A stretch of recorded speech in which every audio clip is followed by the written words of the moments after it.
السلام علیکم ورحمۃ اللہ وبرکاتہ. أعوذ بالله من الشيطان الرجيم. بسم الله الرحمن الرحيم. آمن الرسول بما أنزل إليه من ربه والمؤمنون كل آمن بالله وملائكته وكتبه ورسله لا نفرق بين أحد من رسله وقالوا سمعنا وأطعنا غفرانك ربنا وإليك المصير. لا يكلف الله نفسا إلا وسعها لها ما كسبت وعليها ما اكتسبت ربنا لا تؤاخذنا إن نسينا أو أخطأنا ربنا ولا تحمل علينا إصرا كما حملته على الذين من قبلنا ربنا ولا تحملنا ما لا طاقة لنا به واعف عنا واغفر لنا وارحمنا واعف عنا واغفر لنا وارحمنا أنت مولانا فانصرنا على القوم الكافرين.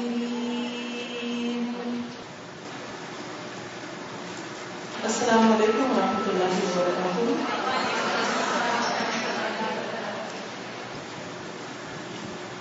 نحمده ونصلي على رسوله الكريم اما بعد فاعوذ بالله من الشيطان الرجيم بسم الله الرحمن الرحيم رب اشرح لي صدري ويسر لي امري واحلل عقدة من لساني يفقهوا قولي. میری آج کی گفتگو کا عنوان ہے ایمان کی کمزوری کے اسباب اور اس کا علاج. الحمدللہ ہم سب ان خوش نصیبوں میں سے ہیں کہ جنہیں اللہ تعالیٰ نے مسلمان گھرانوں میں پیدا کیا اور ہمارے ماں باپ نے بچپن سے ہی ہمیں سب سے پہلے اللہ کا نام اور اللہ کی وحدانیت کا کلمہ لا الہ الا اللہ سکھایا. پھر بڑے ہو کر ہم نے شعوری طور پر یہ کلمہ پڑھا. ہم سب اللہ پر ایمان رکھتے ہیں، لیکن بہت دفعہ ایسا ہوتا ہے کہ ایمان رکھنے کے باوجود، دل سے ماننے کے باوجود، زبان سے اقرار کرنے کے باوجود ہمارا عمل اس کے مطابق نہیں ہوتا، اور عمل میں بھی فلکچویشن ہوتی رہتی ہے. کبھی عمل بہت اچھا ہو جاتا ہے اور کبھی عمل بالکل زیرو پہ آ جاتا ہے اور فکر بھی ہونے لگتی ہے. کبھی ایسا بھی ہوتا ہے کہ اپنے اوپر نفاق کا شک ہونے لگتا ہے اور ڈر آنے لگتا ہے کہ کہیں ایسا تو نہیں کہ ہم منافق ہو گئے ہیں. ہم سب ان کیفیات سے بار بار گزرتے ہیں اور ان کا اظہار بھی کرتے رہتے ہیں. اکثر لوگوں کا یہ تکیہ کلام ہوتا ہے کہ ایمان کا لیول ڈاؤن ہو رہا ہے، یا یہ کہتے ہیں کہ ایمان کی وہ کیفیت نہیں محسوس ہو رہی، یا ایمان کی حلاوت محسوس نہیں ہو رہی. اور یہ بھی ہم اچھی طرح جانتے ہیں کہ ایمان گھٹتا اور بڑھتا ہے، ایک جیسا نہیں رہتا.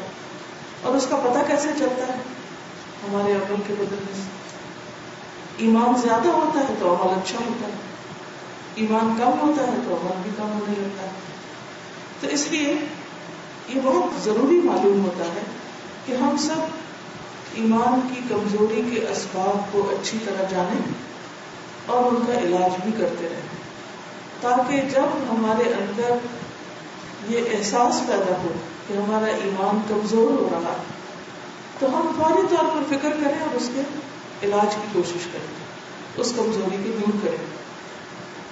اب دیکھیں کہ ہمارے جسم میں بھی بعض اوقات بیماری کی وجہ سے، بعض اوقات عمر کے زیادہ ہونے کے ساتھ ساتھ بہت سی کمزوریاں ہوتی رہتی ہیں۔ ہماری نگاہ کمزور ہو جاتی ہے، سننے کی قوت کمزور ہو جاتی ہے، ہمارے چلنے پھرنے کی قوتیں اور باقی چیزیں کمزور ہونے لگتی ہیں، ہمارا دل کمزور ہو جاتا ہے۔ ایسے میں ہم بیٹھ نہیں رہتے، کیا کرتے ہیں؟ اگر نگاہ کمزور ہو تو گلاسز لگاتے ہیں، اسی طرح اگر سننے میں کمی بیشی ہو آلہ سماعت لگاتے ہیں، ہیئرنگ ایڈ لگاتے ہیں، اسی طرح باقی کمزوریوں کو بھی دور کرتے ہیں۔ اگر جسمانی طور پر کچھ کمزوری محسوس ہو رہی ہو تو ہم طاقت کی دوائیاں لیتے ہیں، اچھی غذا لیتے ہیں، ایک دوسرے کو مشورے دیتے ہیں اور لیتے ہیں اور ان پر عمل بھی کرتے ہیں تاکہ ہمارے اندر طاقت رہے، کیونکہ ہم یہ جانتے ہیں کہ جان ہے تو جہان ہے۔ لیکن ایمان کی کمزوری کے بارے میں بہت کم لوگوں کو فکر ہوتا ہے اور بہت کم لوگ اس کا علاج جانتے ہیں، یا پھر یہ کہ علاج جانتے بھی ہیں تو کرتے نہیں۔ تو ایسے میں آئیے آج ہم سب مل کر اس ایمان کی کمزوری کے اسباب کو بھی جانیں، ان کے علاج کو بھی جانیں اور علاج کریں بھی۔ سب سے پہلی بات تو یہ کہ ایمان ہے کیا؟ ایمان کی بہترین ڈیفینیشن ہمیں حدیث جبریل میں ملتی ہے۔ جب جبریل علیہ السلام حضور صلی اللہ علیہ وسلم کے پاس آئے اور انہوں نے ایک طالب علم کی طرح آپ سے کچھ سوالات کیے، ان میں سے ایک سوال تھا کہ مل ایمان، ایمان کیا ہے؟ قال، تو نبی صلی اللہ علیہ وسلم نے فرمایا الایمان ان تؤمن باللہ والیوم الآخر والملائکۃ والکتاب والنبیین وتؤمن بالموت وبالحیاة بعد الموت وتؤمن بالجنة والنار والحساب والمیزان وتؤمن بالقدر کلہ خیرہ وشرہ۔ یہ مسند احمد کی روایت ہے۔ صحیح مسلم، بخاری وغیرہ میں بھی اس حدیث کا ذکر آتا ہے اور اس میں کچھ الفاظ تھوڑے سے مختصر ہیں۔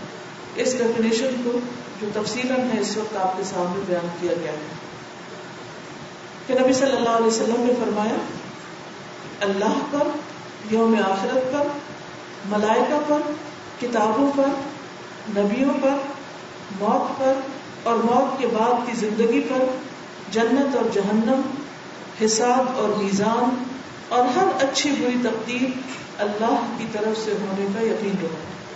یعنی ایمان اس چیز کا نام ہے کہ ان سب چیزوں پر ہمارا پورا پورا یقین ہو۔ الحمدللہ ہم ان میں سے ہر ایک چیز کو مانتے ہیں، لیکن ضروری نہیں کہ یہ تمام چیزیں ہر وقت ہمارے دل میں حاضر رہیں۔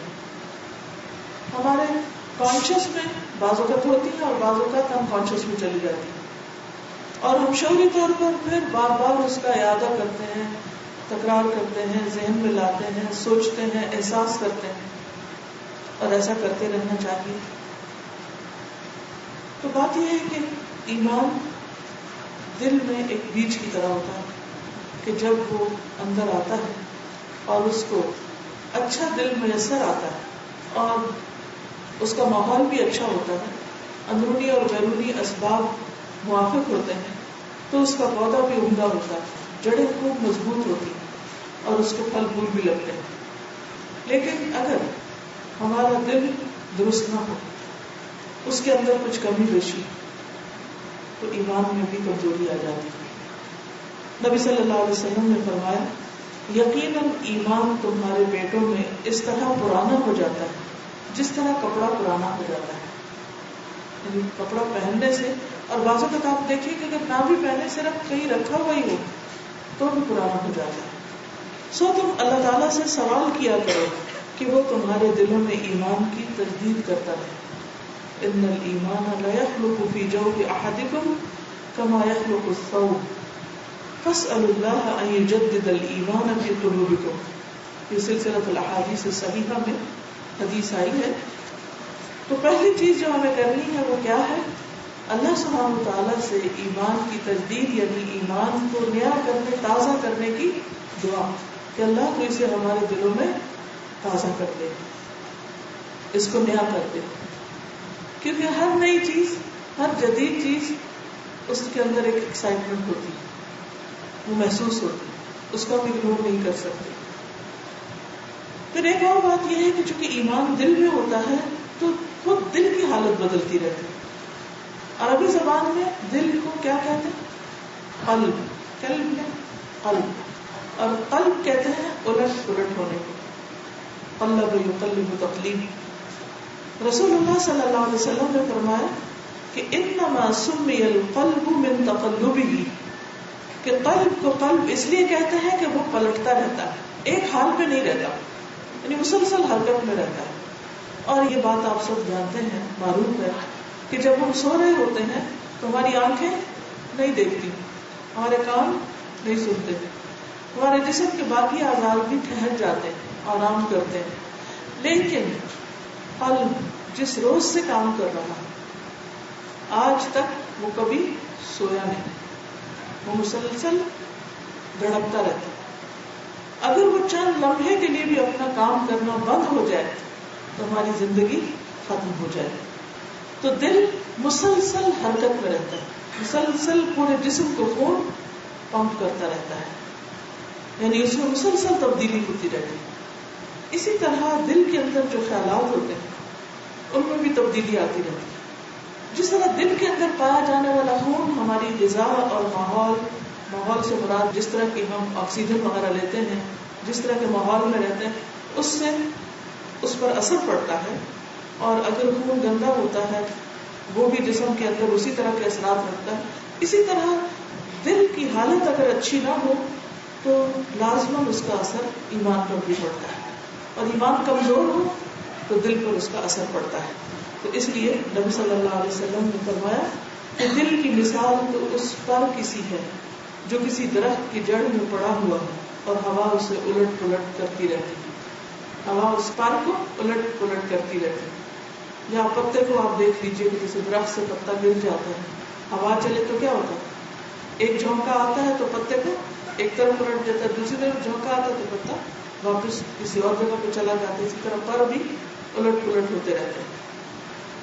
تو یہ بات یقینی ہے کہ ہمارا دل ایک حال میں نہیں رہتا, مسلسل الٹ پلٹ ہوتا رہتا ہے. کبھی ہم خوش ہوتے ہیں, کبھی ہم غمگین ہوتے ہیں, کبھی ہم خوف زدہ ہوتے ہیں, کبھی ہمارے دل میں اللہ کی محبت ٹھاٹھے مار رہی ہوتی ہے اور ہماری آنکھیں بھی بہہ رہی ہوتی ہیں, اور کبھی بڑی سے بڑی بات سن کر ہم بھی بالکل بے حس بیٹھے رہتے ہیں اور ہم پر کچھ بھی اثر نہیں ہوتا. اس کیفیت کو سب جانتے ہیں, سب پر یہ گزرتی ہے, سب محسوس کرتے ہیں. لیکن سوال یہ پیدا ہوتا ہے کہ ایسا ہوتا کیوں ہے, اس کے اسباب کیا ہیں؟ تو اسباب یا ریزنز دو طرح کے ہیں, کچھ اندرونی ہیں اور کچھ بیرونی ہیں. کچھ وجوہات ہمارے اپنے اندر ہیں اور کچھ باہر سے ہمارے اوپر اثر انداز ہوتی ہیں. اندر کے اسباب کیا ہیں؟ قرآن مجید میں ایک آیت آتی ہے أَلَمْ يَأْنِ لِلَّذِينَ آمَنُوا أَن تَخْشَعَ قُلُوبُهُمْ لِذِكْرِ اللَّهِ وَمَا نَزَلَ مِنَ الْحَقِّ وَلَا يَكُونُوا كَالَّذِينَ أُوتُوا الْكِتَابَ مِن قَبْلُ فَطَالَ عَلَيْهِمُ الْأَمَدُ فَقَسَتْ قُلُوبُهُمْ وَكَثِيرٌ مِّنْهُمْ فَاسِقُونَ. سورۃ الحدید آیت نمبر 16. جو لوگ ایمان لائے ہیں کیا ان کے لیے ایسا وقت نہیں آیا کہ اللہ کے ذکر سے اور جو حق نازل ہوا ہے اس سے ان کے دل جھک جائیں اور ان لوگوں کی طرح نہ ہو جائیں جنہیں اس سے پہلے کتاب دی گئی تھی, پھر ان پر ایک طویل مدت گزر گئی تو ان کے دل سخت ہو گئے اور ان میں سے اکثر فاسق ہیں. اب یہاں پر آپ دیکھیے کہ ایک طرف یہ بات کی گئی ہے کہ جب اللہ کا ذکر ہوتا ہے اور جو اللہ نے حق میں سے اتارا ہے وہ انسان پڑھتا ہے یا سنتا ہے تو دل کی حالت بدلتی ہے, دل کے اندر ایک خشوع آتا ہے, دل کے اندر ایک لرزہ آتا ہے, دل کی کیفیت اور حالت بدلتی ہے. لیکن کچھ لوگوں کی نہیں بدلتی. کیوں؟ اس لیے کہ علم کے آنے کے بعد بھی ایک ایسی کیفیت آتی ہے, خاص طور پر جب بہت دن تک علم سے کوئی تعلق اور واسطہ نہ رہے, ولا يكونوا كالذين اوتوا الكتاب من قبل فطال عليهم الامد. ایک لمبا عرصہ گزر گیا، نہ کوئی پڑھنے لکھنے سے تعلق ہے، نہ کسی ذکر کی مجلس سے، نہ اہل علم سے، نہ صحبت صالحین سے، انسان اپنی دنیا میں کھویا ہوا ہے.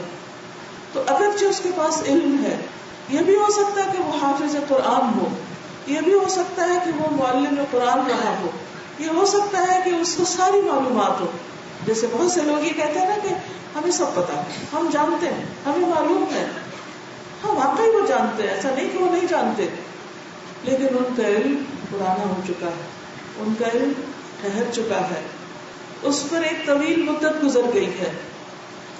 تو وجہ کیا سمجھ میں آتی ہے کہ علم سے دوری، علم کی مجلسوں سے دوری بڑے سے بڑے عالم کا بھی دل سخت کر دیتی. کبھی یہ نہ سمجھے کہ ہم نے قرآن پڑھ لیا ہے، ختم کر لیا ہے، مکمل کر لیا ہے، حافظ بن گئے ہیں، عالم بن گئے ہیں، اس کا ایک ایک لفظ یاد کر لیا ہے، ساری تفسیر کے ٹیسٹ پاس کر لیے ہیں، اور اب تو ہر چیز پتہ چل گئی، اب کیا ضرورت ہے؟ نہیں.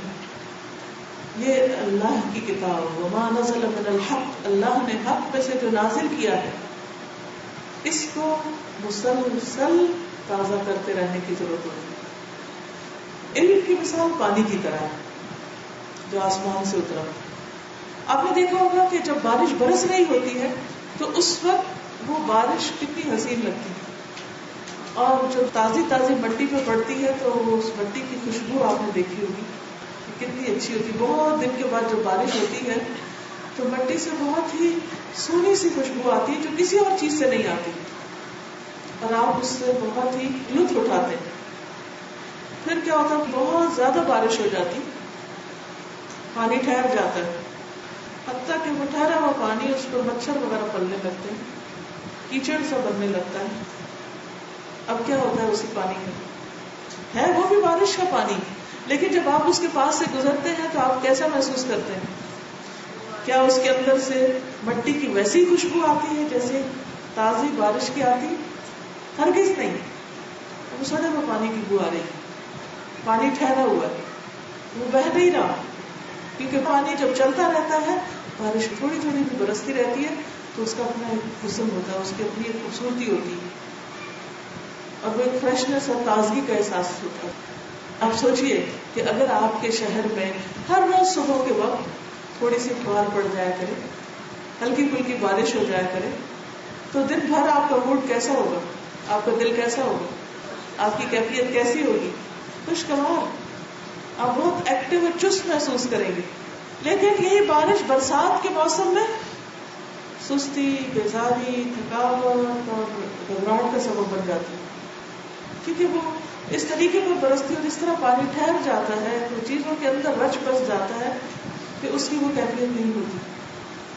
تو بہرحال ہی اگر آپ قرآن مجید کے ساتھ، اللہ کے ذکر کے ساتھ اس طرح کا تعلق رکھتے ہیں کہ ہر روز صبح کے وقت گویا آپ کے اوپر ایک بارش کی فوار پڑی، اور آپ کا دل رات بھر سونے کے بعد جب صبح جاگا اور قرآن کی غذا اس کو ملی، اور آپ نے پڑھا، پڑھایا، ذکر کیا، جو یاد کر چکے اس کو دہرایا، تو آپ یقین مانیے کہ یہ ہو نہیں سکتا کہ پھر آپ کا دل بے چین رہے، یا آپ کے اندر بے حسی آئے، یا آپ کے اندر ایسی کیفیت پیدا ہو کہ آپ اچھے کاموں کی بجائے برے کاموں کی طرف لگتے ہیں.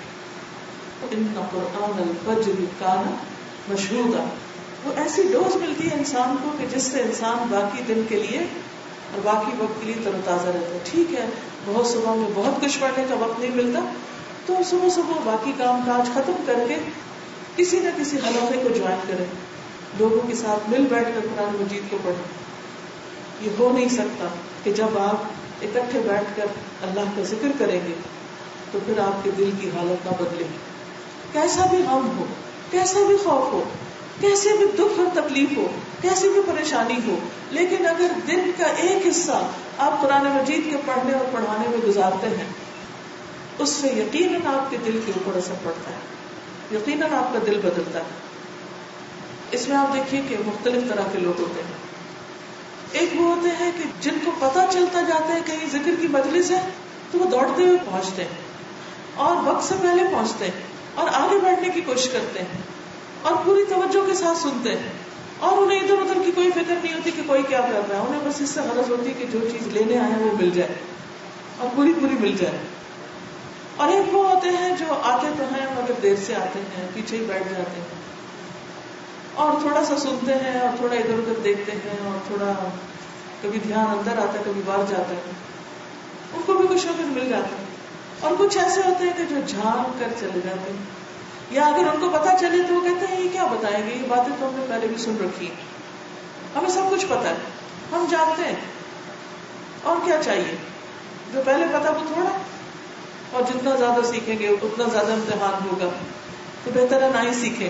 شیطان کیسے کیسے دھوکے دیتا ہے, لازم ہو یا تو آتا ہی نہیں یا پھر آ کے بیزاری کے ساتھ ادھر ادھر گھوم کے واپس چلے جاتے ہیں. ان تینوں کا حال کیا ہے ایک حدیث سے بھی پتہ چلتا ہے. صحیح بخاری کی حدیث ہے 66, ابو واقد اللیثی سے مروی ہے کہ ایک مرتبہ رسول اللہ صلی اللہ علیہ وسلم مسجد میں بیٹھے ہوئے تھے اور لوگ آپ کے ارد گرد بیٹھے تھے. 3 آدمی وہاں آئے, ان میں سے 2 رسول اللہ صلی اللہ علیہ وسلم کے سامنے پہنچ گئے اور ایک واپس چلا گیا. راوی کہتے ہیں پھر وہ دونوں رسول اللہ صلی اللہ علیہ وسلم کے سامنے کھڑے ہو گئے. اس کے بعد ان میں سے ایک نے جب مجلس میں کچھ گنجائش دیکھی تو وہاں بیٹھ گیا, آگے کو آ گیا, اور دوسرا اہل مجلس کے پیچھے بیٹھ گیا, تیسرا واپس لوٹ گیا. تو جب رسول اللہ صلی اللہ علیہ وسلم اپنی گفتگو سے فارغ ہوئے تو صحابہ سے فرمایا کیا میں تمہیں ان 3 آدمیوں کے بارے میں نہ بتاؤں؟ تو سنو, ان میں سے ایک شخص اللہ کی طرف بڑھا, اللہ نے اسے جگہ دی, اس نے اللہ کی پناہ لی, اللہ نے بھی اس کو پناہ دی, یعنی جو آگے آ گیا, جس نے دلچسپی کا مظاہرہ کیا. دوسرے کو شرم آئی, پیچھے ہی بیٹھ گیا, اب کیا تکلیف دوں کسی کو, پر یہ ٹھیک ہے. آپ نے دیکھو کہ بہت سے لوگ رستے میں بیٹھ جاتے ہیں, دروازے پہ بیٹھ جاتے ہیں, کہیں ایک کنارے پہ بیٹھ جاتے ہیں. ان کو لوگوں سے شرم آتی ہے اور باتوں کا اس بات سے کہ کہیں ایسا نہ ہو کہ ہم پورے کے پورے دین میں آ جائیں. کئی لوگ یہ عہد دے کے بھی آتے ہیں کہ جائیں گے صحیح, دیکھیں گے سنیں گے اور بدلیں گے نہیں. ایکسٹریمسٹ تھوڑی بننا ہے. انہوں نے ایکسٹریمسٹ بننے کا بھی اپنا ایک معیار قائم کیا ہوا ہے. اللہ کے دین میں پورے کے پورے آنا ان کے نزدیک ایکسٹریمزم ہے. پورے کے پورے دنیا میں ڈوبنا کوئی ایکسٹریمزم نہیں, اور اللہ کے دین میں آنا ایکسٹریمزم ہے. شیطان کیسے کیسے دھوکے دیتا ہے. بہرحال آپ صلی اللہ علیہ وسلم نے فرمایا وہ شرما گیا تو اللہ بھی اس سے شرما گیا. یعنی جیسا اس کا معاملہ تھا اللہ تعالیٰ نے بھی اس کے ساتھ ویسا ہی معاملہ کیا. اور تیسرا شخص جس نے منہ موڑا تو اللہ نے بھی اس سے منہ موڑ دیا. کیونکہ اگر ہمیں اللہ کی رحمت میں جگہ چاہیے تو ہمیں نیکیوں کے کاموں میں آگے دوڑنا ہوگا, سب سے آگے پہنچنا ہوگا. فَفِرُّوا إِلَى اللَّهِ فَاسْتَبِقُوا الْخَيْرَاتِ. دنیا کے کسی فائدے کے لیے اگر ہمیں کوئی بتائے کہ فلاں جگہ جاؤ تمہیں گولڈ کا ایک ایک سکہ ملے گا تو کوئی پیچھے رہے گا, کہیں گے نہیں پہلے ہم پہنچے, کہیں ایسا نہ ہو ہمارے پہنچنے تک سکے ہی ختم ہو جائے. لیکن دین کے معاملے میں نبی صلی اللہ علیہ وسلم فرمایا کہ تم میں سے کوئی شخص ہو کہ وقت بطحان اور عقیق جائے, 2 وادیاں ہیں. اب بھی آپ نے اگر کبھی مدینہ کی سڑکوں پہ دیکھا ہوگا تو وادی عقیق کا سائن بورڈ لگا ہوتا ہے. اس دفعہ میں نے خاص طور پر دیکھا کہاں ہے وہ عقیق. تو بطحان اور عقیق جائے اور ایک تر و تازہ اونٹنی لے آئے صحت مند قسم کی, تو کون تم میں سے چاہے گا؟ لوگوں نے کہا کہ ہم میں سے ہر ایک یہ چاہے گا کہ ہم اونٹوں کی منڈی میں جائیں اور سب سے اسٹرانگ اونٹ لے آئے. تو آپ نے فرمایا کہ تم میں سے کوئی شخص مسجد میں جائے اور ایک آیت سیکھے تو وہ ایسا ہی ہے کہ جیسے وہ اتنی مضبوط اونٹنی لے کر آئے, اور اگر کوئی 2 سیکھے تو 2, جو اس سے زیادہ کرے تو اس سے زیادہ. دنیا کے مال و متاع کے لیے, دنیا کے فائدوں کے لیے ہم میں سے ہر شخص دوسرے سے آگے بڑھنا چاہتا ہے, لیکن جب دین کی بات آتی ہے تو ہم کہتے ہیں بس اتنا ہی کافی ہے. یہ کافی نہیں ہے, کیونکہ دل ایک حالت میں نہیں رہ سکتا. اس کو روز غذا چاہیے, جیسے روز پیٹ کو کھانا چاہیے نا, ایسے ہی دل کو بھی روز غذا چاہیے ہوتی ہے. اور اس کی غذا کیا ہے؟ اللہ کا ذکر ہے, اللہ کی کتاب ہے, اللہ نے حق میں سے جو اتارا ہے وہ ہے. اور پھر صرف یہ نہیں کہ ہم اکیلے بیٹھ کے پڑھ لیں, بلکہ کسی مجلس میں حاضر ہونا اور دوسروں کے ساتھ مل بیٹھ کر پڑھنا, یہ بھی ایمان کو بڑھانے کا ذریعہ بنتا ہے. لیکن عموماً اس سے کیا چیز روکتی ہے؟ ایمان کی کمزوری کیوں آتی؟ اس کی وجہ کیا ہے؟ اس کی وجہ ہے سستی, غفلت, اعراض. ہمارے اندر کا جو ایمان کمزور ہوتا ہے تو اس میں سب سے پہلے ہمارا اپنا قصور ہوتا ہے. ہم غفلت برتتے ہیں, ہم پیچھے رہتے ہیں, ہم ٹال مٹول کرتے رہتے ہیں. ہم سوچتے ہیں اچھا ابھی کریں گے, اچھا آج نہیں کل چلے جائیں گے, اچھا ابھی ذرا یہ کام ختم ہو جائے تو پھر ہم کہیں داخلہ لے لیں گے, پھر ہم کوئی حلقہ جوائن کر لیں گے, ابھی یہ مصروفیت ہے. اور ہر ایج کے لوگ اپنی کوئی نہ کوئی مصروفیت کا بہانہ کرتے رہتے ہیں, اور جنہیں جانا ہوتا ہے وہ سب چھوڑ کے چلے بھی جاتے ہیں, کیونکہ دنیا کے کام تو کبھی ختم ہو بھی نہیں سکتے. قرآن مجید میں آتا ہے منافقین کے بارے میں, وَإِذَا أُنزِلَتْ سُورَةٌ أَنْ آمِنُوا بِاللَّهِ وَجَاهِدُوا مَعَ رَسُولِهِ اسْتَأْذَنَكَ أُولُو الطَّوْلِ مِنْهُمْ وَقَالُوا ذَرْنَا نَكُنْ مَعَ الْقَاعِدِينَ رَضُوا بِأَنْ يَكُونُوا مَعَ الْخَوَالِفِ وَطُبِعَ عَلَى قُلُوبِهِمْ فَهُمْ لَا يَفْقَهُونَ. اور جب کوئی صورت نازل ہوتی ہے کہ اللہ پر ایمان لاؤ, جب کوئی صورت نازل ہوتی ہے, اس دور میں تو صورتیں نازل ہو رہی, اب نازل تو ہو چکی لیکن ایک کے بعد ایک پڑھی جاتی ہیں یا کہیں پڑھائی جاتی ہیں, تو اس میں کیا ہوتا ہے کہ اللہ پر ایمان, یعنی ایمان کی تجدید کرتی ہیں اور اس کے رسول کے ہمراہ جہاد کرو. تو ان منافقوں میں سے کھاتے پیتے لوگ آپ سے اجازت طلب کرنے لگتے ہیں, وہ چھٹی مانگنے لگتے ہیں, پیچھے رہنے لگتے ہیں اور کہتے ہیں ہمیں رہنے دیجیے, ذرنا نکن مع القاعدین, کہ ہم پیچھے بیٹھ رہنے والوں کے ساتھ رہیں.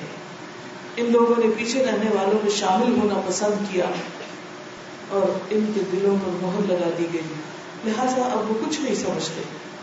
تو اس سے کیا پتہ چلتا ہے کہ جب انسان نیکی کے کام میں پیچھے رہتا ہے تو پیچھے ہی رہ جاتا ہے, دل بے حس ہوتا جاتا ہے, دلوں پر مہر لگتی جاتی ہے.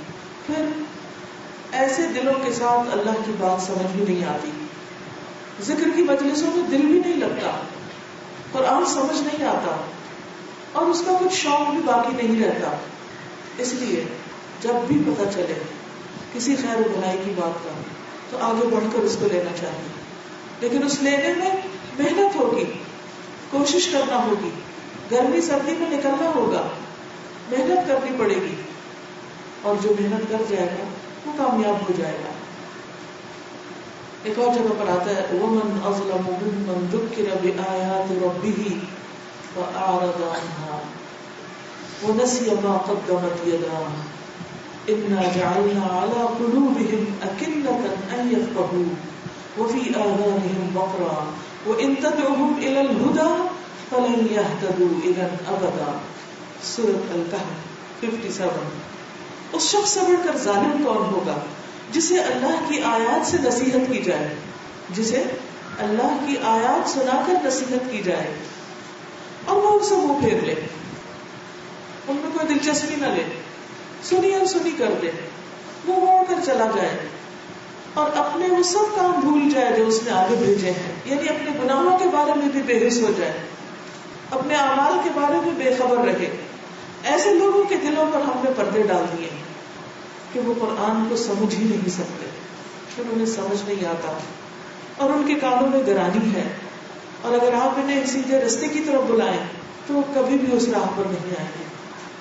تو یہ کس وجہ سے ان کا یہ حال ہوا, ان کے دلوں پر یہ مہر کیوں لگ گئی, ان کے دلوں میں یہ پردہ کیوں پڑ گیا؟ کیونکہ جب انہیں اللہ کی آیات سنا کر نصیحت کی گئی تو انہوں نے اس سے اعراض برتا. گویا دوسرے لفظوں میں ذکر کی مجلسوں میں, قرآن کی تعلیم کی مجلسوں میں, نیکی کی بات خیر اور نصیحت کی مجلسوں میں حاضر ہونا پسند ہی نہ کیا, سننا ہی نہ چاہا, تو غفلت بڑھتی گئی, دوری ہوتی گئی, اور پھر ایک وقت ایسا آیا کہ انہیں اپنے آپ کا بھی ہوش نہ رہا, اپنے اعمال کی بھی خبر نہ رہی. تو یہ انسان کی بہت بڑی بدبختی اور بدقسمتی ہوتی, اور یہ سب اس لیے ہوتا ہے کہ ایمان کی کمزوری ہوتی, ایمان میں نقص واقع ہو جاتا ہے, کیونکہ ایمان دل میں ہے. دل کو اگر آپ اللہ کے ذکر اور اللہ کی کتاب کی اس بارش سے اور اس پانی سے سیراب نہیں کریں گے تو ایمان کا پاور کمزور ہوتا چلا جائے گا, کمزور ہوتا چلا جائے گا, پھر وہ حرارت اندر نہیں رہے گی, اس پارک نہیں رہے گا, تو نتیجہ کیا ہوگا کہ پھر دوری ہی دوری. اچھا ایسا کیوں ہوتا ہے, یہ کیفیت کیوں آتی ہے کہ انسان کا قرآن پڑھنے کو دل ہی نہیں چاہتا؟ آپ نے دیکھو گے کچھ وقت ایسا ہوتا ہے کہ آپ کو قرآن مجید بند کرنے کو دل نہیں چاہتا, اور کچھ وقت ایسا ہوتا ہے کہ آپ کو اٹھانے کو دل نہیں چاہتا. کیوں؟ انسان سوچتے ہیں کہ ایسا کیوں ہے میرے ساتھ.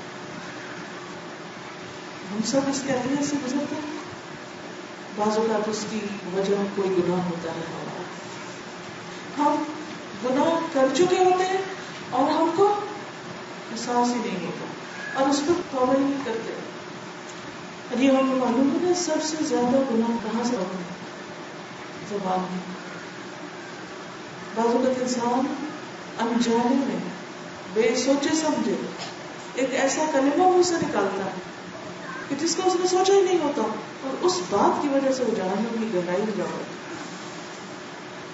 اور ہم دیکھیں کہ ہم سارا دن اپنے بچوں کے ساتھ جن لوگوں کے ساتھ ہمارا معاملہ ہوتا ہے ان کے ساتھ بات کرتے کرتے بعض اوقات کیسے کیسے پھسلتے ہیں. کوئی شخص ہمیں کوئی نصیحت کر رہا ہوتا ہے تو ہم مذاق میں کہنے لگتے بس بس تم سنبھال کے رکھو اپنی باتیں, ہر وقت تقریر نہ کیا کرو. چلیں بعض اوقات بڑوں کو تو نہیں کہتے لیکن بچوں کو ہم کیسے معاملہ کرتے ہیں ان کے ساتھ. ہاں تم کل کے بچے اب تو مجھے سنانے آئے, مجھے سمجھانے آئے, مجھے بتانے آئے. یہ کیا کہہ رہے ہیں وہ بچہ جو ہے مگر بات تو صحیح کر رہا ہے, وہ چھوٹا ہے آپ سے بات تو صحیح کر رہا ہے. تو ہم نصیحت قبول نہیں کرتے اور ہمیں پتہ بھی نہیں ہوتا کہ ہم غلطی کر چکے ہیں. نسیٰ ما قدمت یدا, اپنے ہی گناہ کی خبر نہیں ہوتی تو وہ کہاں کریں گے. لیکن یاد رکھیے کہ گناہوں کے اثرات ہوتے ہیں. یہ ضروری نہیں کہ جو جان بوجھ کے گناہ کرے اس کا اثر ہوتا ہے, ان گناہوں کے بھی اثرات ہوتے ہیں جو ہم انجانے میں کرتے ہیں, بھول چوک میں کرتے ہیں, ناسمجھی میں کرتے ہیں, روا روی میں کر جاتے ہیں, دوسروں کے دیکھا دیکھی کر جاتے ہیں, کسی بات کے ریئیکشن میں کر جاتے ہیں اور خود ہمیں احساس نہیں ہوتا کہ ہم نے کوئی غلط کام کیا ہے, لہذا توبہ بھی نہیں کرتے, اس کا کوئی کفارہ بھی نہیں دیتے.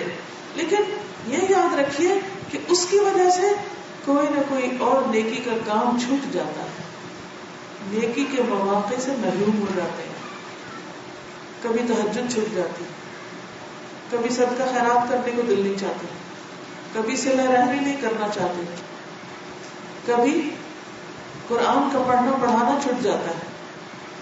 جب انسان اللہ کی نافرمانی کرتا چلا جاتا ہے اور توبہ نہیں کرتا تو اللہ تعالیٰ پھر اس بندے کو اس کے نفس کے حوالے کر دیتا ہے. پھر انسان کا نفس اس کے ساتھ کھیلتا ہے, شیطان اس کے ساتھ کھیلتا ہے اور انسان حق سے دور ہوتا چلا جاتا ہے. اور وہ پلٹنا بھی چاہتا ہے لیکن اس کے اندر اب اتنی ہمت ہی نہیں, قوت ہی نہیں. اس لیے آج جو شروع میں آپ کو آیت سنوائی گئی اس میں آتا ہے ربنا لا تؤاخذنا ان نسینا او اخطأنا.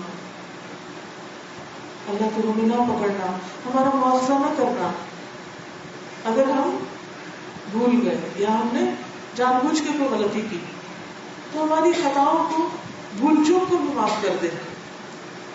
نبی صلی اللہ علیہ وسلم جن کے اگلے پچھلے اللہ سبحانہ وتعالیٰ نے تمام گناہ معاف کر دیے, وہ دن میں 70 سے 100 بار استغفار کرتے تھے. عزیز بہنوں, ہم اپنے آپ سے پوچھیں کیا آج صبح سے اب تک ہم نے 10 بار بھی استغفار کی؟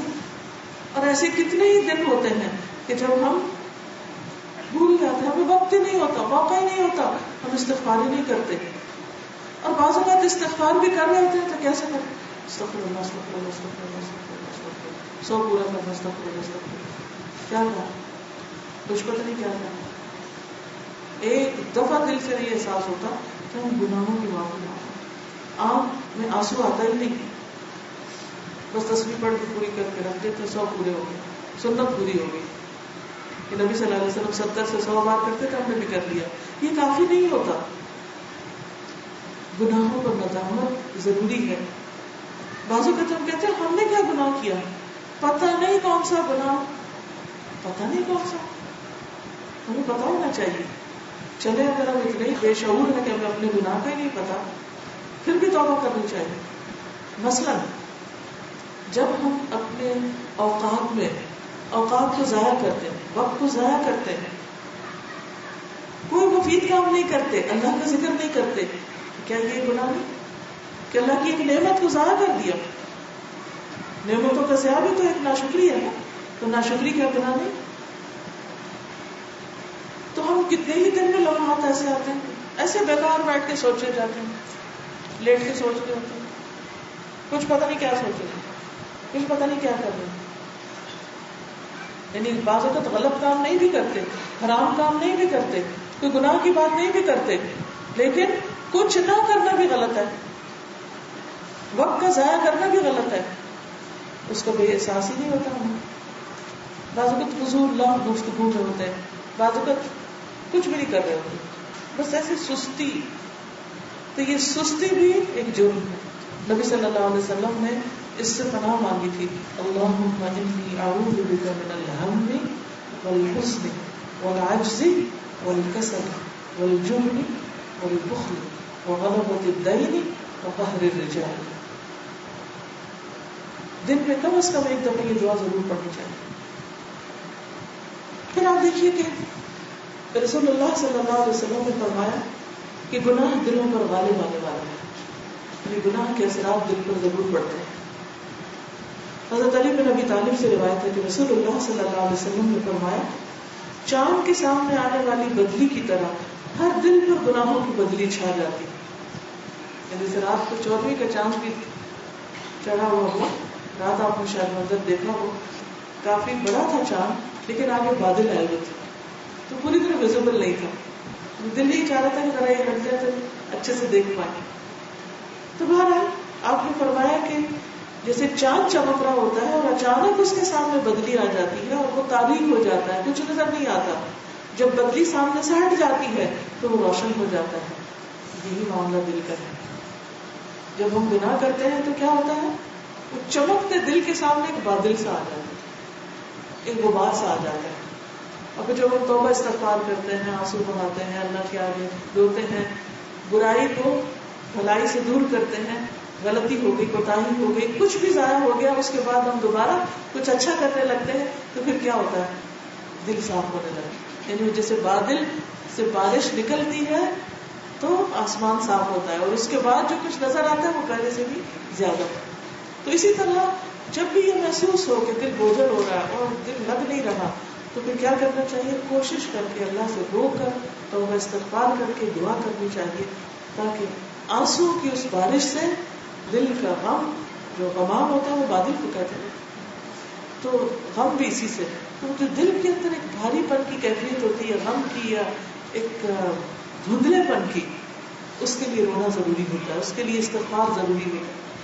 اور اگر اندر رونا نہیں آ رہا تو باہر سے کوئی قرآن پڑھیے، اس بارش کا چھینٹا پڑے تو اس سے انشاءاللہ تعالیٰ وہ مطلب آلود جو ہے وہ صاف ہو جائے گا انشاءاللہ. ایک اور حدیث میں آتا ہے، ابو ہریرہ سے مروی ہے کہ رسول اللہ صلی اللہ علیہ وسلم نے فرمایا، جب کسی مسلمان سے کوئی گناہ سرزد ہوتا ہے تو اس کے دل پر ایک سیاہ دھبا پڑ جاتا ہے، نشان لگ جاتا ہے. اگر وہ توبہ استغفار کر لے تو اس کا دل پھر سے صاف اور روشن ہو جاتا ہے، ورنہ جتنے گناہ بڑھتے جاتے ہیں اتنے ہی سیاہ دھبے بڑھتے جاتے ہیں، حتیٰ کہ اس کے دل پر وہ زنگ چھا جاتا ہے جس کا ذکر اللہ تعالیٰ نے قرآن مجید میں کیا، کلا بل ران علی قلوبہم ما کانوا یکسبون. کیا معنی اس کا؟ ہرگز نہیں، بلکہ ان کے دلوں پہ زنگ چڑھ گیا ان کے اپنی گناہوں کی وجہ سے. تو علاج کیا ہے؟ ہم میں سے کوئی یہ کہہ سکتا ہے کہ ہم سے گناہ نہیں ہوتے؟ ہم سب سے گناہ ہوتے. پھر حل کیا ہے، علاج کیا ہے؟ توبہ استغفار.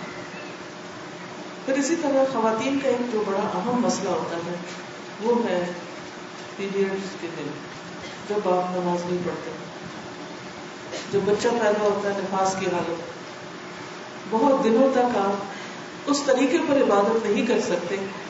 اب ہوتا کیا ہے، بڑی مشکل سے ایک روٹین بنتی اور پھر بریک آ جاتی. اب جب وہ بریک آتی ہے تو اس کے بعد واپس اصل روٹین پہ آنا واقعی ایک جہاد ہے، اور جو اس جہاد میں کامیاب ہو گیا وہی کامیاب ہوا.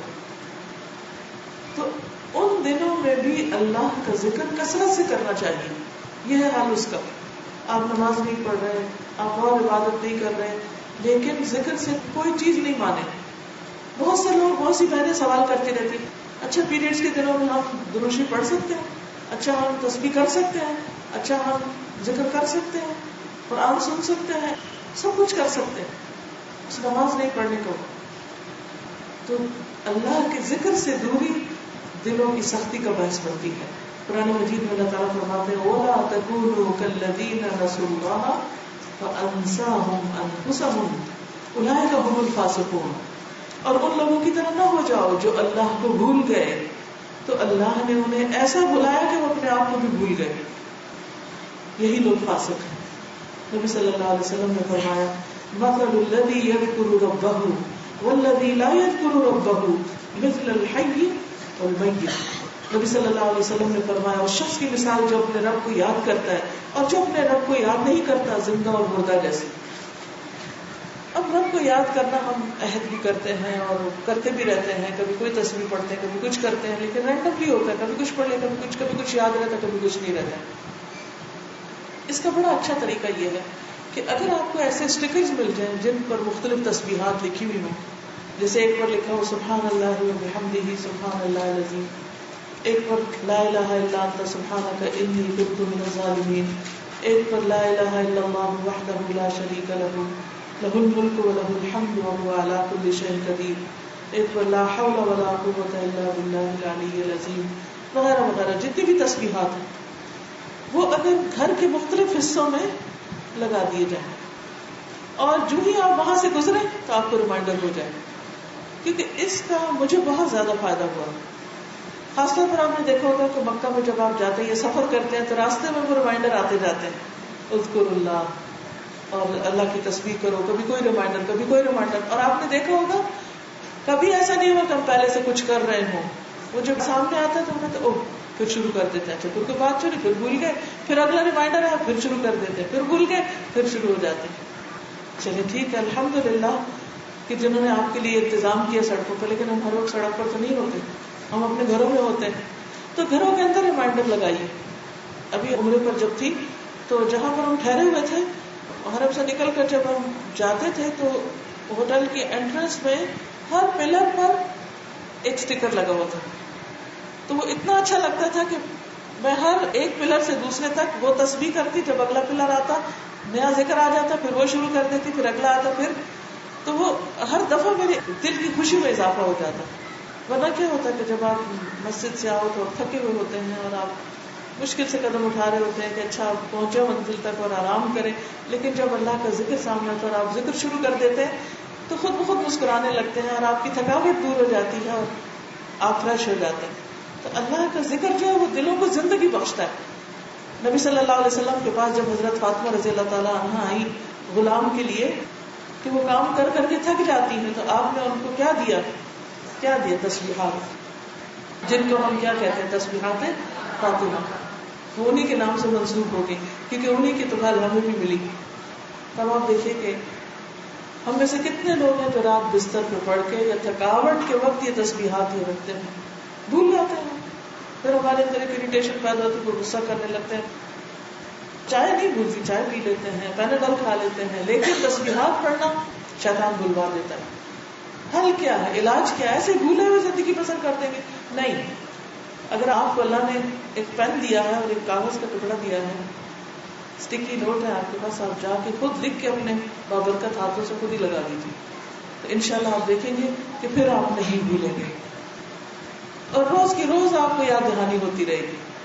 اور اس تھکاوٹ میں اور اس رش میں ایک نظر اللہ کے نام پہ پڑے گی تو آپ کا دل ایک دم ٹھہر جائے، ایک دم تازگی ہونے لگے گی. جو سگڑ خواتین ہوتی ہیں وہ گھر میں راہ چلتے چیزوں کی ڈسٹنگ کر رہی ہوتی ہیں، ادھر سے چیز اٹھا ادھر رکھ، وہ صاف کر، وہ شیشے کو صاف کر، واش روم میں گئے تو سنک دھونے کھڑے ہو گئے، وائپر کرنے لگ گئے، ڈرائنگ روم میں گئے، مجلس میں گئے تو وہاں پر ہر چیز ٹھیک ہو رہی ہے، کچن میں گئے تو جلدی جلدی ساتھ کھانا پکا رہے ہیں، ساتھ برتن ٹھیک کر رہے ہیں، ہر چیز ساتھ کے ساتھ. کچھ اس طرح گھر چلاتے ہیں، کچھ ستیہ ناس، ہر چیز زمین میں پڑی ہے، ہوش نہیں کہ اٹھائیں اس کو. ہر طرح کے لوگ ہوتے ہیں، ان کو لگتا نظر ہی کچھ نہیں آتا. جب روح گندی ہو جاتی ہے نا تو گندا ماحول بھی اثر نہیں کرتا، انسان بے حس ہو جاتا ہے.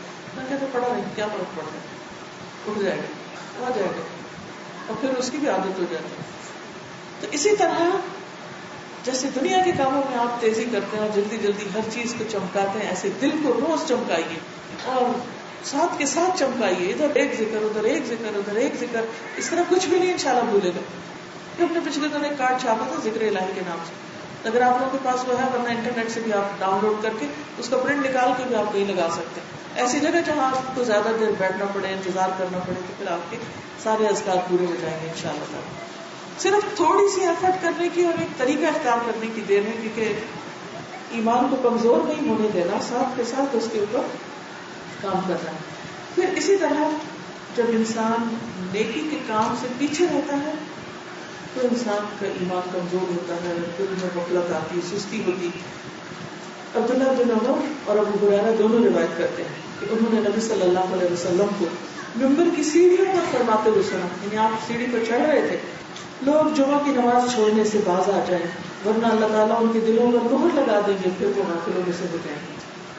یعنی کہ مردوں کے لیے خاص طور پر اگر وہ جماعت سے پیچھے رہتے ہیں، جمعہ نہیں پڑھتے، تو یہ چیز ان کے لیے دلوں پر مہر لگانے کا سبب بن جاتی ہے، ایمان کی کمزوری ہوتی ہے اور پھر نیکی کے کاموں میں انسان پیچھے سے پیچھے رہنے لگتا ہے. ایک اور چیز، صرف یہ نہیں ہوتا کہ آپ نیکی کے کاموں میں پیچھے رہتے ہیں تو آپ کا ایمان کمزور ہوتا ہے، بعض اوقات آپ ٹو مچ کام کر لیتے ہیں تو بھی ڈاؤن ہو جاتا ہے. بہت زیادہ بوجھ اپنے اوپر لادنے سے بھی پرہیز کرنا ہے. اعتدال کی راہ سب سے بہترین راہ ہے. رسول اللہ صلی اللہ علیہ وسلم نے فرمایا، صحیح بخاری کی روایت ہے، یا ایھا الناس خذوا من الاعمال ما تطیقون فإن الله لا يمل حتى تملوا وإن أحب الأعمال إلى الله أدومها وإن أحب الأعمال إلى الله ما دام وإن قل. بخاری کی روایت میں ما دام کے لفظ آتے ہیں. لوگوں عمل اتنے ہی کیا کرو جتنی تم میں طاقت ہو، کیونکہ اللہ تعالیٰ نہیں تھکتا مگر تم تھک جاؤ گے. اور اللہ تعالیٰ کے نزدیک پسندیدہ عمل وہ ہے جسے پابندی سے ہمیشہ کیا جائے، خواہ وہ کم ہو، تھوڑا ہو لیکن مسلسل ہو. تو ایسا نہیں مطلوب کہ کبھی تو آپ بہت زیادہ کر لیں، تہجد بھی پڑھ رہے ہیں، نماز بھی پڑھ رہے ہیں، اشراق بھی پڑھ رہے ہیں اور ذکر بھی کر رہے ہیں اور مجلسوں میں بھی جا رہے ہیں، خوب تیزی ہے ہر چیز میں، اور کبھی پڑھ گئے ہیں بستر پر، کچھ بھی نہیں کر رہے. یہ نہیں ہونا چاہیے. اعتدال، روٹین بنائیں، ٹائم ٹیبل بنائیں، ریگولیرٹی لائیں. ڈیلی بھی ہو سکتا ہے ٹائم ٹیبل، ویکلی بھی ہو سکتا ہے، منتھلی بھی ہو سکتا ہے، اینوئل بھی. اپنا پلانر ایک بنائیں کہ ایک سال میں آپ نے کیا کرنا ہے، پھر اس کو مہینوں میں بانٹ لیں، ہر مہینے میں کتنا کرنا ہے، پھر اس کو ہفتوں میں بانٹ لیں، ہر ہفتے کتنا کرنا ہے، پھر اس کو دنوں میں، اور پھر دن کے بھی گھنٹوں میں. بہت سے لوگ مجھ سے سوال کرتے ہیں کہ آپ نے یہ نکاح کا کورس کیسے شروع کیا، سال میں کیسے ختم ہو جاتا ہے.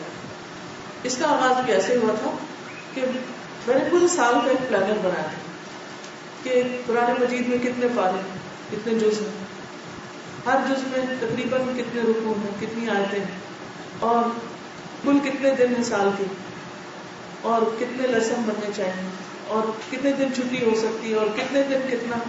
کرتے کرتے کرتے اب یقین کریں ایسے اللہ تعالیٰ نے جسے روشنی دے دی کہ پاسبل.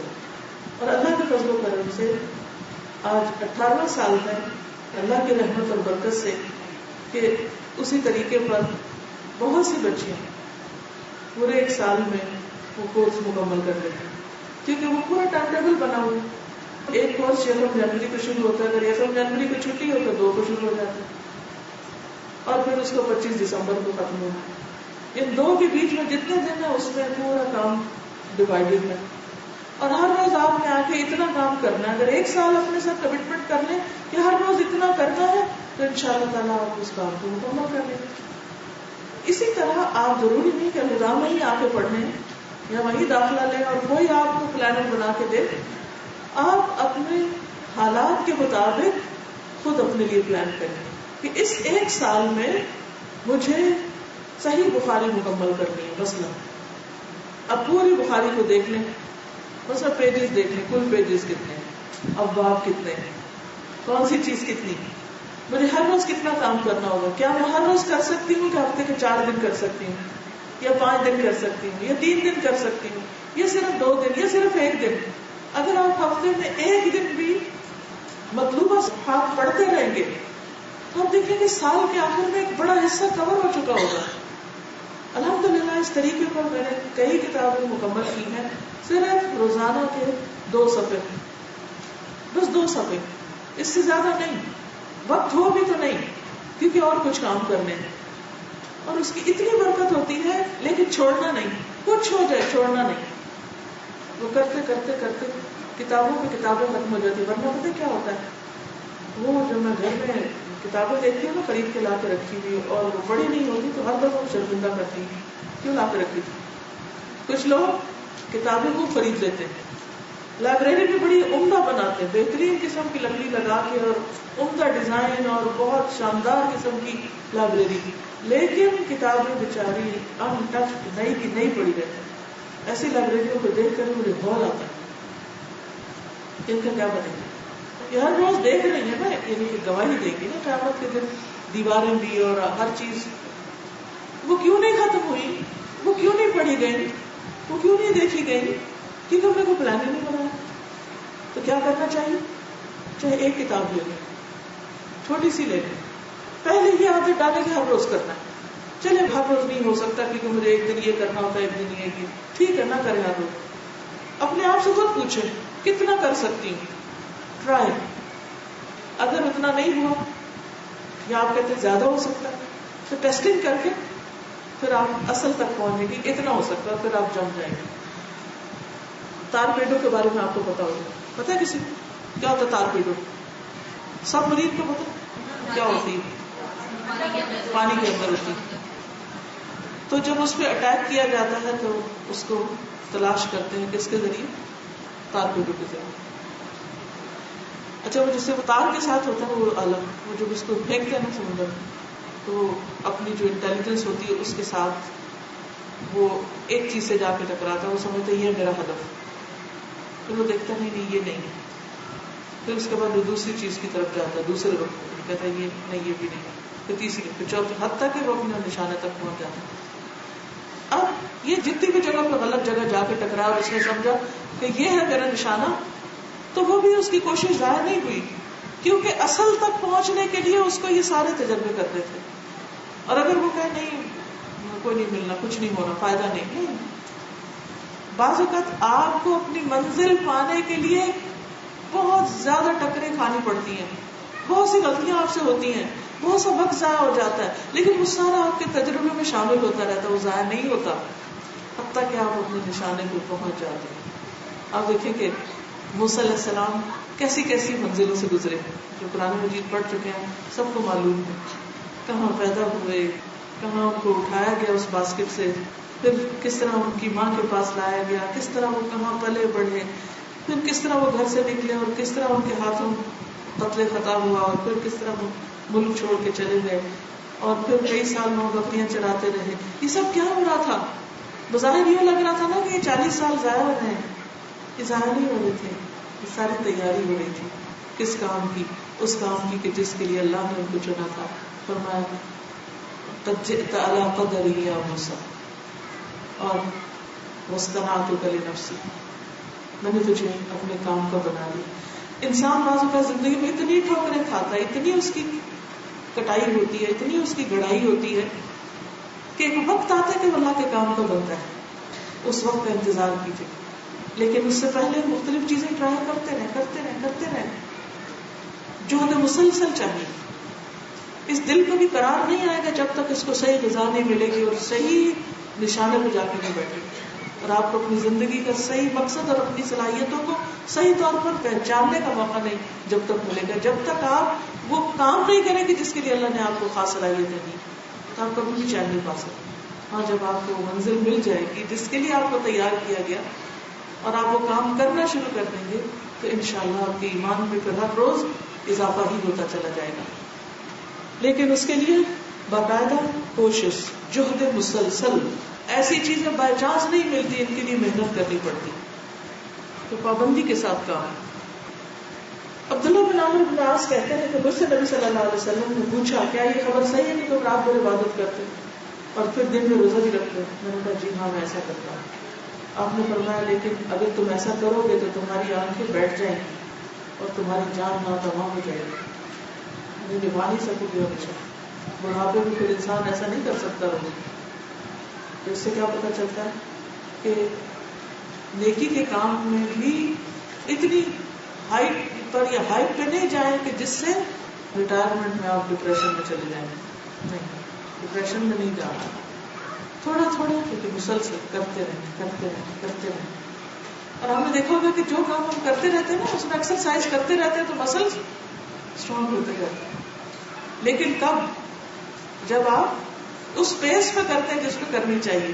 کام کریں گے تب بھی نہیں, زیادہ کریں گے تب بھی نہیں. تو اپنی پیس معلوم کیجیے اللہ نے آپ کو کتنی ہمت دی اور ایک ایسی زندگی گزاری ہے کہ جو واقعی پروڈکٹیو ہے, جس میں آپ کی اپنی سیلف گرومنگ بھی ہو اور جس میں دوسرے انسانوں کے لیے بھی فائدہ مند ہو. پھر اسی طرح ایمان کس طرح کمزور ہوتا ہے؟ اس وقت جب انسان مشکلات پر اللہ کی طرف رجوع نہیں کرتا. مشکلات ہی ہم لوگوں کو دیکھنے لگتے ہیں, کون میرا کام کرے گا, کس کے پاس جاؤں, کس سے تسلی پاؤں, کون مجھے حوصلہ دے, کس سے فائدہ پہنچے. نہیں, صحابہ کرام تو جوتی کا تسمہ بھی ٹوٹتا تھا تو سب سے پہلے کیا کرتے تھے؟ اللہ سے مانگتے, اللہ کی طرف رجوع کرتے تھے. فلولا إذ جاءهم بأسنا تضرعوا ولكن قست قلوبهم وزين لهم الشيطان ما كانوا يعملون فلما نسوا ما ذكروا به فتحنا عليهم أبواب كل شيء حتى إذا فرحوا بما أوتوا أخذناهم بغتة فإذا هم مبلسون. پھر جب ان پر ہمارا عذاب آیا تو وہ کیوں نہ گڑ گڑائے, یعنی اللہ کی طرف رجوع کیوں نہ کیا, مگر ان کے دل تو اور سخت ہو گئے, یعنی مشکلات ہوں گے اللہ کی طرف نہیں آئے. اور جو کام وہ کر رہے تھے شیطان نے انہیں وہی کام خوبصورت بنا کر دکھا دیے. پھر جب انہوں نے وہ نصیحت بھلا دی جو انہیں کی گئی تھی تو ہم نے ان پر خوشحالی کے تمام دروازے کھول دیے, یہاں تک کہ جو کچھ ہم نے انہیں دیا تھا وہ اس میں مگن ہو گئے. تو ہم نے انہیں اچانک پکڑ لیا, پھر وہ مایوس ہو گئے. یہ بھی اللہ کا ایک طریقہ ہے کہ اللہ تعالیٰ انسان کو مشکل میں مبتلا کرتا ہے کہ بندہ اللہ کی طرف رجوع کرے. لیکن بندہ جب اس حال میں نہیں پلٹتا تو پھر اللہ تعالیٰ اس کو خوشحالی کی نعمت سے آزماتا ہے. اور بندہ اگر پھر اللہ کی طرف رجوع نہیں کرتا تو پھر اچانک پکڑ آتی ہے اور اس وقت انسان کے ہاتھ میں کچھ بھی نہیں ہوتا. پھر اسی طرح ایک اور بات بھی سمجھنے کی ہے کہ کچھ اور بری عادات اور برائیاں اور خامیاں اور خصوصاً اخلاقی برائیاں انسان کے ایمان کو کمزور کرتی ہیں یا ایمان کی دشمن ہوتی ہیں. حدیث میں آتا ہے لا یجتمعان فی قلب عبد الایمان والحسد, کسی بندے کے دل میں ایمان اور حسد دونوں چیزیں اکٹھی نہیں رہتی. جب انسان کسی سے جیلس ہوتا اور پھر وہ عادت بنا لیتا ہے جیلسی کی تو پھر کیا ہوتا ہے, ایمان رخصت ہونے لگتا ہے. پھر نتیجہ کیا ہوتا ہے, انسان برے سے برے کام کرنے لگتا ہے. کسی کی نعمت دیکھ کر, چاہے کسی کا حسن ہو, کسی کا لباس ہو, کسی کا گھر ہو, کچھ بھی ہو, کسی کی بھی خیر اور بھلائی دیکھ کر اس سے حسد نہیں کرنا. فوراً اس وقت کیا چاہے, اللہ تو مجھے اپنے فضل سے عطا کرے. اور کسی کی نعمت کے زوال کی دعا نہ مانگے اور اس کی خواہش اور تمنا نہ کرے. اور اسی طرح کسی کی تکلیف پر خوش نہ ہو, شکر. دیکھیے ایک کیفیت ہوتی ہے, کچھ لوگ ایسے ہوتے ہیں کہ جب وہ کسی کو اچھے حال میں دیکھتے ہیں تو خوش ہوتے ہیں, ان کو مبارکباد دیتے ہیں اور اس پر راضی ہوتے ہیں, اللہ کی رضا پر راضی ہوتے ہیں. ایسے لوگ خوش قسمت جن کے دلوں میں یہ حال ہے کہ وہ دوسروں کی خوشی کو خوش ہوں, دوسروں کو ملنے والی نعمت پر خوش ہوں. کچھ لوگ ایسے ہوتے ہیں کہ جو کسی کی خوشی دیکھ کے برداشت نہیں کر سکتے اور وہ کیا تمنا کرتے ہیں کہ ان سے یہ نعمت چلی جائے. کچھ اس سے بھی آگے بڑے ہوتے ہیں. وہ کون ہوتے ہیں جو اس وقت تک راضی نہیں ہوتے جب تک دوسرے کو تکلیف میں نہ دیکھیں, یعنی وہ انتظار میں رہتے. مثلا کسی کا سنا نا اس کو بڑی کوئی نعمت ملی ہے, اچھی جاب مل گئی, ان کا کاروبار بہت فلرش کرنے لگا, کوئی اچھی گاڑی کسی نے لے لی, اچھا گھر بنا لیا. اب ان کو تو چین نہیں ہے. اب وہ کہتے ہیں ہاں دیکھتے ہیں ہوتا ہے کیا, اور کس وقت شامت آتی, کس وقت اور چیز چھن جاتی, کس وقت ان کے بچے بگڑتے, کس وقت ایسا ہوتا ہے, کس وقت ایسا ہوتا ہے. یہ ساری کیفیات جو ہیں یہ ایمان کے منافی ہیں. اس سے ایمان کھایا جاتا ہے, ختم ہو جاتا ہے. کمزور ہونا تو کیا, بعض اوقات بالکل ہی صفایا ہو جاتا ہے. اور نتیجہ کیا ہوتا ہے کہ انسان پھر عمل سے دور ہو جاتا ہے. اللہ کی محبت کی حلاوت جو اس کو نصیب ہوتی ہے ختم ہو جاتی ہے, کیونکہ وہ دنیا کی محبت آ گئی نا. تو حل کیا ہے, جب آپ کسی کو دیکھیں اس کو کوئی نعمت آپ سے زیادہ ملی یا آپ جیسی ملی یا ویسے ہی کوئی نعمت ملی تو اپنے دل پہ جا جائے, مجھے ایمان پیارا ہے, مجھے اپنے ایمان کی حفاظت کرنا, اللہ تو مجھے اپنے فضل سے دے, اور جس کو تو نے وہ نعمت دی اس کو وہ مبارک کر، اس کو قائم رکھ، اس کے لیے اچھی دعا کر دیں. پھر اسی طرح ایک اور حدیث میں آتا ہے لا یجتمع شح و ایمان فی قلب رجل مسلم. کسی مسلمان کے دل میں ایمان اور شح کہتے ہیں حرص، لالچ اور بخل کا ملاپ، یعنی سب سے ملی ہوئی چیز جس میں حرص لالچ بھی ہوتی اور پھر بخل ہوتا ہے. جب چیز آتی ہے تو انسان کا دل بھی تنگ ہوتا ہے، دل کی تنگی. جو دل تنگ ہو، جو نیرو مائنڈیڈ انسان ہو، جس کو دوسرے کی کامیابی کبھی اچھی نہ لگے، وہ کسی کو معاف نہ کر سکے، کسی کو دعا نہ دے سکے، تو ایسے شخص کے لیے بھی آفت، اس کا بھی ایمان کھایا جاتا ہے، ایمان ختم ہو جاتا ہے. تو یہ کچھ چیزیں تھیں جو انسان کے اپنے ہی اندر ہوتی ہیں. اب کچھ چیزیں باہر سے بھی اثر انداز ہوتی ہیں، ٹھیک ہے، کچھ چیزیں اندر سے تھیں اور کچھ باہر سے. باہر سے جو چیزیں ہم پر اثر انداز ہوتی ہیں ان میں نمبر 1 شیطان ہے، شیطان کے وسوسے. ہم عام طور پر پہلے بیرونی اسباب ڈھونڈتے ہیں، لیکن کرنا کیا ہے، سب سے پہلے اپنے اندر ڈھونڈنا. جیسے کوئی چیز گھومتی ہے، کیا کرتے ہیں، پہلے بازار میں ڈھونڈتے ہیں. کہاں ڈھونڈتے ہیں؟ گھر میں، کہ کہاں ہوگی، یہاں ہوگی، وہاں ہوگی. پھر آپ کہتے ہیں شاید گاڑی میں ہو، پھر آپ کہتے ہیں شاید سڑک پہ گر گئی ہو، پھر کہتے ہیں اچھا شاید کسی نے اٹھا لی، پھر باہر جاتے ہیں. ٹھیک ہے، یہ بات ہمیشہ یاد رکھیے. جب بھی دل پہ بےحسی طاری ہونے لگے، دل خراب ہونے لگے، ڈپریشن سے آنے لگے، ایمان میں کمی ہونے لگے، اپنے اندر جھانکنا شروع کر دیں.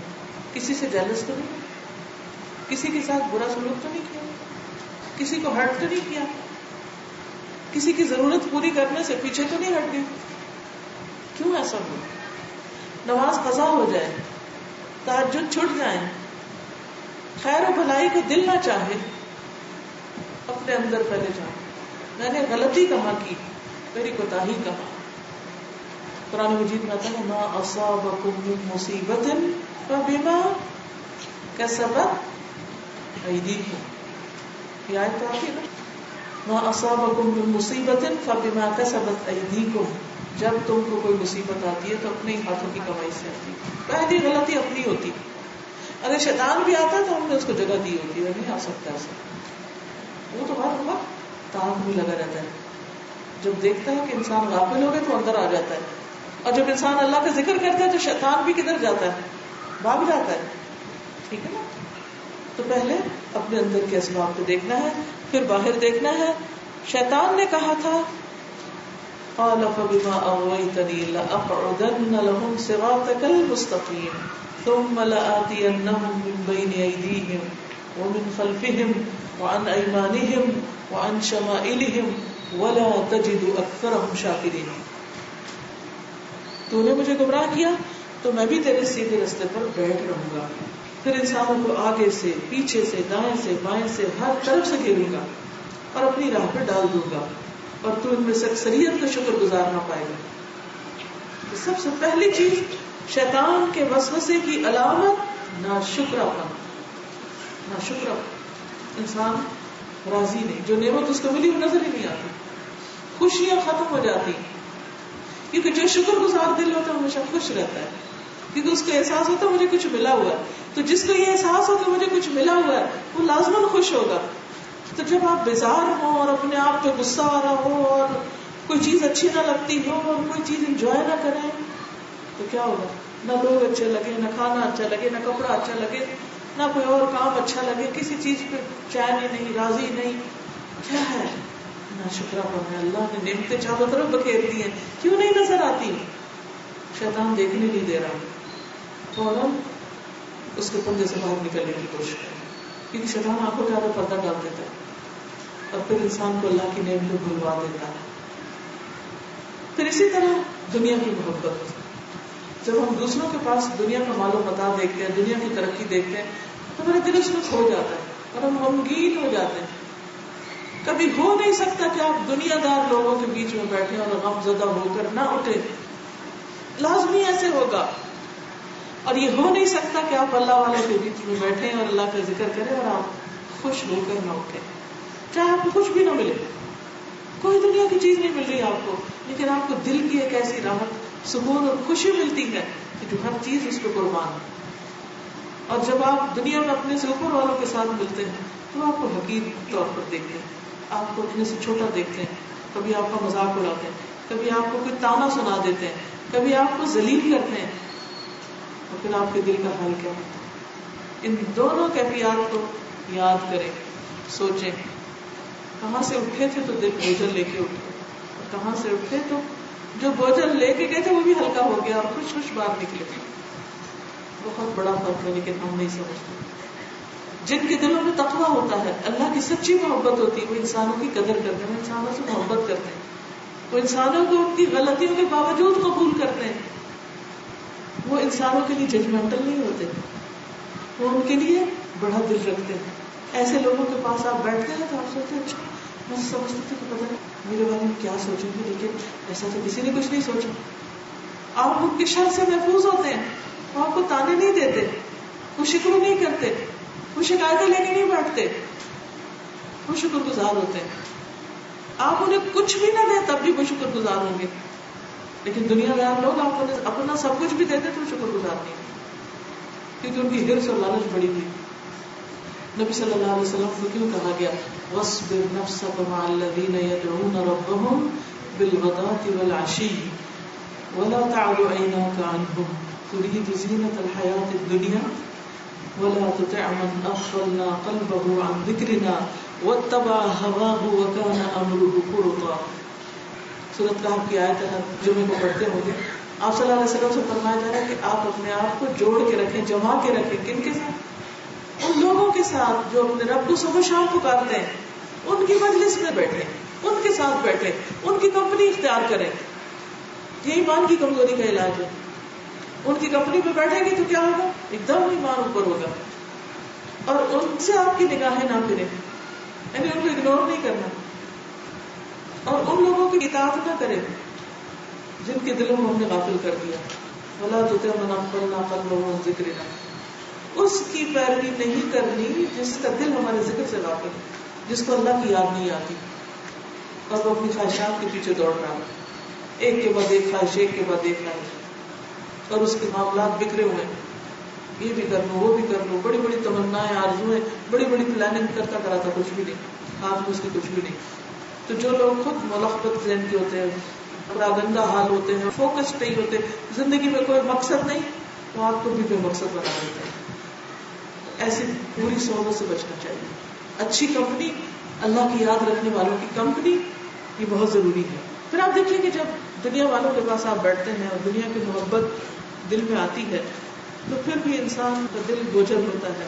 اللہ تعالیٰ فرماتے ہیں اعلموا انما الحیات الدنیا لعب ولهو وزینة وتفاخر بینکم وتکاثر فی الاموال والاولاد کمثل غیث اعجب الکفار نباته ثم يهيج فتراه مصفرا ثم يكون حطاما وفي الآخرة عذاب شديد ومغفرة من الله ورضوان وما الحياة الدنيا إلا متاع الغرور. جان لو دنیا کی زندگی محض کھیل تماشا, زینت و آرائش, تمہارا آپس میں ایک دوسرے پہ فخر کرنا, بال و اولاد میں ایک دوسرے سے زیادہ حاصل کرنے کی کوشش کرنا. جیسے بارش ہوئی تو اس کی نباتات نے کاشتکاروں کا دل خوش کر دیا, پھر وہ جوبن پہ آتی ہے, پھر زرد پڑتی دکھائی دیتی ہے, پھر آخر بھوس بن جاتی ہے. یعنی دنیا بھی ایسے ہی پرانی ہو جاتی. آپ نیا فرنیچر گھر میں لاتے ہیں, کچھ عرصے کے بعد اٹھا کے باہر پھینکتے ہیں کیونکہ اس میں اب کوئی رونق زینت نہیں رہی. جبکہ آخرت میں ایسی غفلت کی زندگی کا بدلہ کیا ہے, سخت عذاب. اور ایمان والوں کے لیے اللہ کی بخشش اور اس کی رضا ہے, اور دنیا کی زندگی تو محض دھوکے کا سامان ہے. انسان ایک کے بعد ایک چیز کے اوپر, ہاں کتنی خوبصورت, یہ بہت اچھی ہے, اس کی کوالٹی بہت اچھی, A1, لیکن A1 کا حال کیا ہوتا ہے. کسی مشینری کو دیکھیں, گاڑی کو دیکھیں, فرنیچر کو دیکھیں, کارپیٹس کو دیکھیں, ڈیکوریشن کو دیکھیں, اعلیٰ سے اعلیٰ گھر کو دیکھیں, کچھ عرصے کے بعد رینوویشن چاہیے. ہر چیز پرانی ہوتی ہے, نہ بھی استعمال کریں اور پرانی ہوتی ہے. استعمال کرنے سے بھی ہوتی ہے, نہ کرنے سے بھی ہوتی ہے. اگر آپ اپنے گھر بند کر کے آ جائیں, کچھ عرصے کے بعد جائیں تو ایسا لگتا ہے جیسے ہر چیز نیچے آنے لگے. یہ ہے دنیا کی زندگی کا کام. ساری رونقیں ختم ہو جاتی, لیکن نقصان کیا ہوتا ہے, دل بجھنے لگتا ہے, دل میلا ہو جاتا ہے. نبی صلی اللہ علیہ وسلم نے فرمایا مجھے تم پر محتاجی کا ڈر نہیں. مجھے خوف اس بات کہ تم پر دنیا کشادہ کر دی جائے گی جس طرح تم سے پہلوں کو کشادہ کی گئی, پھر پہلوں کی طرح تم اس کے لیے رغبت کرو گے, جس طرح وہ ہلاک ہوئے یہ تمہیں بھی ہلاک کرے گی. یعنی پھر تم دنیا کو چاہنے لگو گے, دنیا کے پیچھے بھاگنے لگو گے, اور بالآخر دنیا کی دوڑ اتنی ہو جائے گی کہ دین سے دوری ہو جائے گی, اور یہ چیز مسلمانوں کے زمانے کا سبب بنے گی. اور وہ ہم دیکھ رہے ہیں. پھر اسی طرح مال اور اولاد کا فتنہ. مال اور اولاد ایسی چیز ہے جو انسان کے ایمان کو کمزور کرتی ہے اگر وہ نیکی کے راستے میں نہ ہو. نبی صلی اللہ علیہ وسلم نے فرمایا 2 بھوکے بھیڑیے اگر بکریوں میں چھوڑ دیے جائے تو اتنا فساد نہ کرے جس قدر مال و جاہ کی ہرس انسان کے دین ایمان کو خراب کرتی ہے. پھر اسی طرح برے لوگوں کی صحبت. حل کیا ہے, علاج کیا ہے, ساتھ ساتھ بتاتی بھی گئی ہوں. آخر میں چند ایک نقطوں کی شکل میں بتاؤں گی کیونکہ کافی لمبا ہو گیا, مگر مجھے بھی ہرس تھی کہ اتنے عرصے کے بعد آپ سے ملاقات ہوئی تو تھوڑی دیر لمبی بھی ہو جائے بات, تو کوئی عرض نہیں انشاءاللہ. سب سے پہلی بات یہ کہ ایمان کی کمزوری کا علاج قرآن کی تلاوت میں اور غور پہ کرنا. جب دل بجھنے لگے, کمزوری محسوس ہو اور نیکیوں کا شوق نہ رہے, رغبت نہ رہے, تو قرآن سے تعلق مضبوط کرے, جتنا ہے اس سے زیادہ کریں, یا طریقہ بدل دیں. اکیلے پڑھتے تو کسی مجلس میں پڑھیں, کسی کے ساتھ بیٹھ کے پڑھیں, کیونکہ سچے مومن تو وہ ہیں انما المؤمنون الذين اذا ذكر الله وجلت قلوبهم واذا تليت عليهم آياته زادتهم ایمانا. آیات کیا کرتی ہیں؟ ایمان میں اضافہ کرتی ہیں. وعلى ربهم يتوکلون, پھر رب پر توکل بڑھ جاتا ہے. نبی صلی اللہ علیہ وسلم نے سب سے پہلے لوگوں کو ایمان کی دعوت دی. جندب بن عبداللہ اور ابن عمر کہتے ہیں ہم نے ایمان سیکھا, پھر ہم نے قرآن سیکھا جس سے ہمارے ایمان میں اضافہ ہو. تو یقینی طور پر قرآن ایمان میں اضافے کا ذریعہ ہے. دل کا حال بدلے گا انشاءاللہ. دوسری چیز اللہ کے اسماء و صفات کی معرفت. اللہ کے ناموں کو جاننا, اللہ کی صفات کو جاننا, اللہ تعالیٰ کے بارے میں معرفت میں اضافہ کرنا. قرآن مجید میں آتے ہیں انما یخشی اللہ من عبادہ العلماء. ابن کثیر کی آیت کی تفسیر میں کہتے ہیں جتنا اللہ سے ڈرنے کا حق ہے اتنا علم والے ہی ڈرتے ہیں. یعنی جتنا ڈرنا چاہیے وہ صرف علم والے ڈر سکتے ہیں, کیونکہ وہ اللہ کی معرفت رکھتے ہیں. حقیقتاً جو شخص جس قدر اللہ کی ذات اور صفات سے متعلق زیادہ معلومات رکھے گا اسی قدر اس عظیم اور قدیر اللہ کی عظمت اور حیرت اس کے دل میں بڑھے گی, اور اسی قدر اس کی خشیت زیادہ ہوگی. تو ایمان میں اضافے کا ذریعہ کیا ہے؟ اللہ کے اسماء و صفات پر غور و فکر.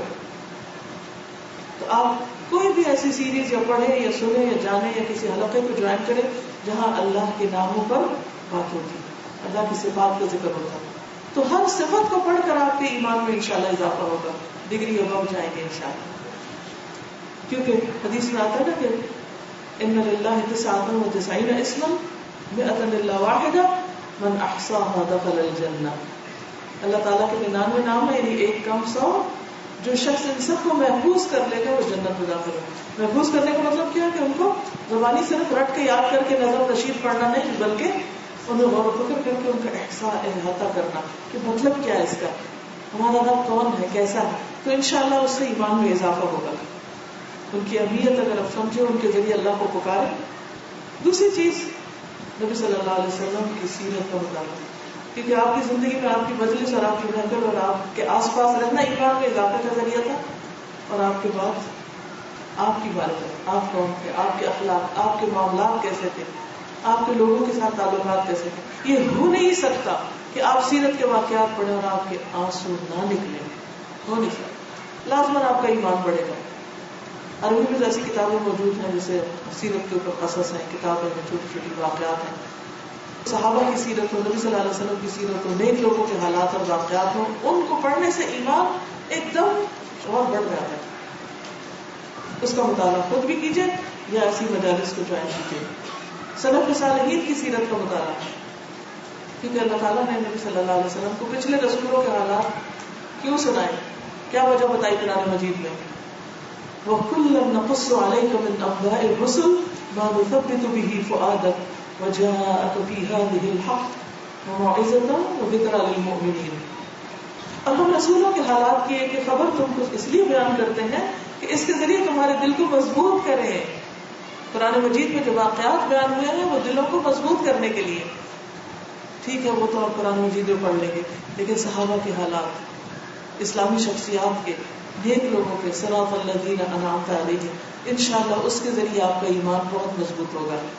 پھر کائنات پر غور و فکر، نعمتوں پر غور و فکر، اپنے ہی ہاتھ پاؤں پر غور و فکر، کھانے کی چیزوں پر. آپ زمین میں چلے پھریں اور اللہ کی قدرت کی نشانیاں دیکھیں. یار ابھی تو نے کیا کچھ بنایا، تو کتنا عظیم ہے، کتنے رنگ اس نے پیدا کیے. ہم نے تو اس زمین کے اوپر پائے جانے والی چیزوں کا بھی احاطہ نہیں کیا کہ ہاں یہ کہ باقی کائنات میں اللہ نے کیا کچھ بنا رکھا ہے. أَفَلَمْ يَنْظُرُوا إِلَى السَّمَاءِ فَوْقَهُمْ كَيْفَ بَنَيْنَاهَا وَزَيَّنَّاهَا وَمَا لَهَا مِنْ فُرُوجٍ وَالْأَرْضَ مَدَدْنَاهَا وَأَلْقَيْنَا فِيهَا رَوَاسِيَ وَأَنبَتْنَا فِيهَا مِنْ كُلِّ زَوْجٍ بَهِيجٍ تَبْصِرَةً وَذِكْرَىٰ لِكُلِّ عَبْدٍ مُنِيبٍ. کیا انہوں نے اپنے اوپر آسمان کی طرف نہیں دیکھا؟ ہم نے کس طرح اسے بنایا اور آراستہ کیا، یعنی کیسے رات کے ستارے چمکتے ہیں اس پر، اور اس میں کوئی بھی شگاف نہیں، کوئی سراف نہیں. اور زمین کو ہم نے پھیلا دیا اور اس میں مضبوط پہاڑ رکھ دیے اور اس میں ہر طرح کی پربہار چیزیں اگائی. ان چیزوں میں ہر رجوع کرنے والے بندے کے لیے بصیرت اور سبق حاصل کرنے کا سامان ہے. اس سے آپ کے ایمان میں اضافہ ہوگا. جب سیر کو جائیں، گھر سے تفریح کے لیے بھی نکلے تو کائنات میں غور و فکر کے ارادے سے نکلے، تو اس سے انشاءاللہ اور زیادہ ایمان بڑھے گا. پھر کثرت سے اللہ کا ذکر، جس کا پہلے بھی میں نے ذکر کیا، کیونکہ اللہ بذکر اللہ تطمئن القلوب، دلوں کی دہشت اور بے چینی اور پریشانی کس سے دور ہوتی ہے؟ اللہ کے ذکر سے.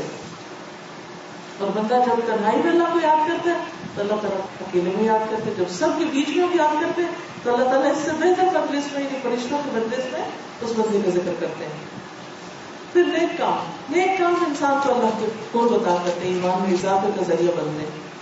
نبی صلی اللہ علیہ وسلم نے فرمایا، اللہ تعالیٰ فرماتا ہے میرا بندہ جن عبادات سے میرا قرب حاصل کرتا ہے، اور کوئی عبادت مجھ کو اس سے زیادہ پسند نہیں جو میں نے اس کو فرض کی ہے، یعنی فرائض کی ادائیگی اللہ کے قرب کا ذریعہ بنتی ہے.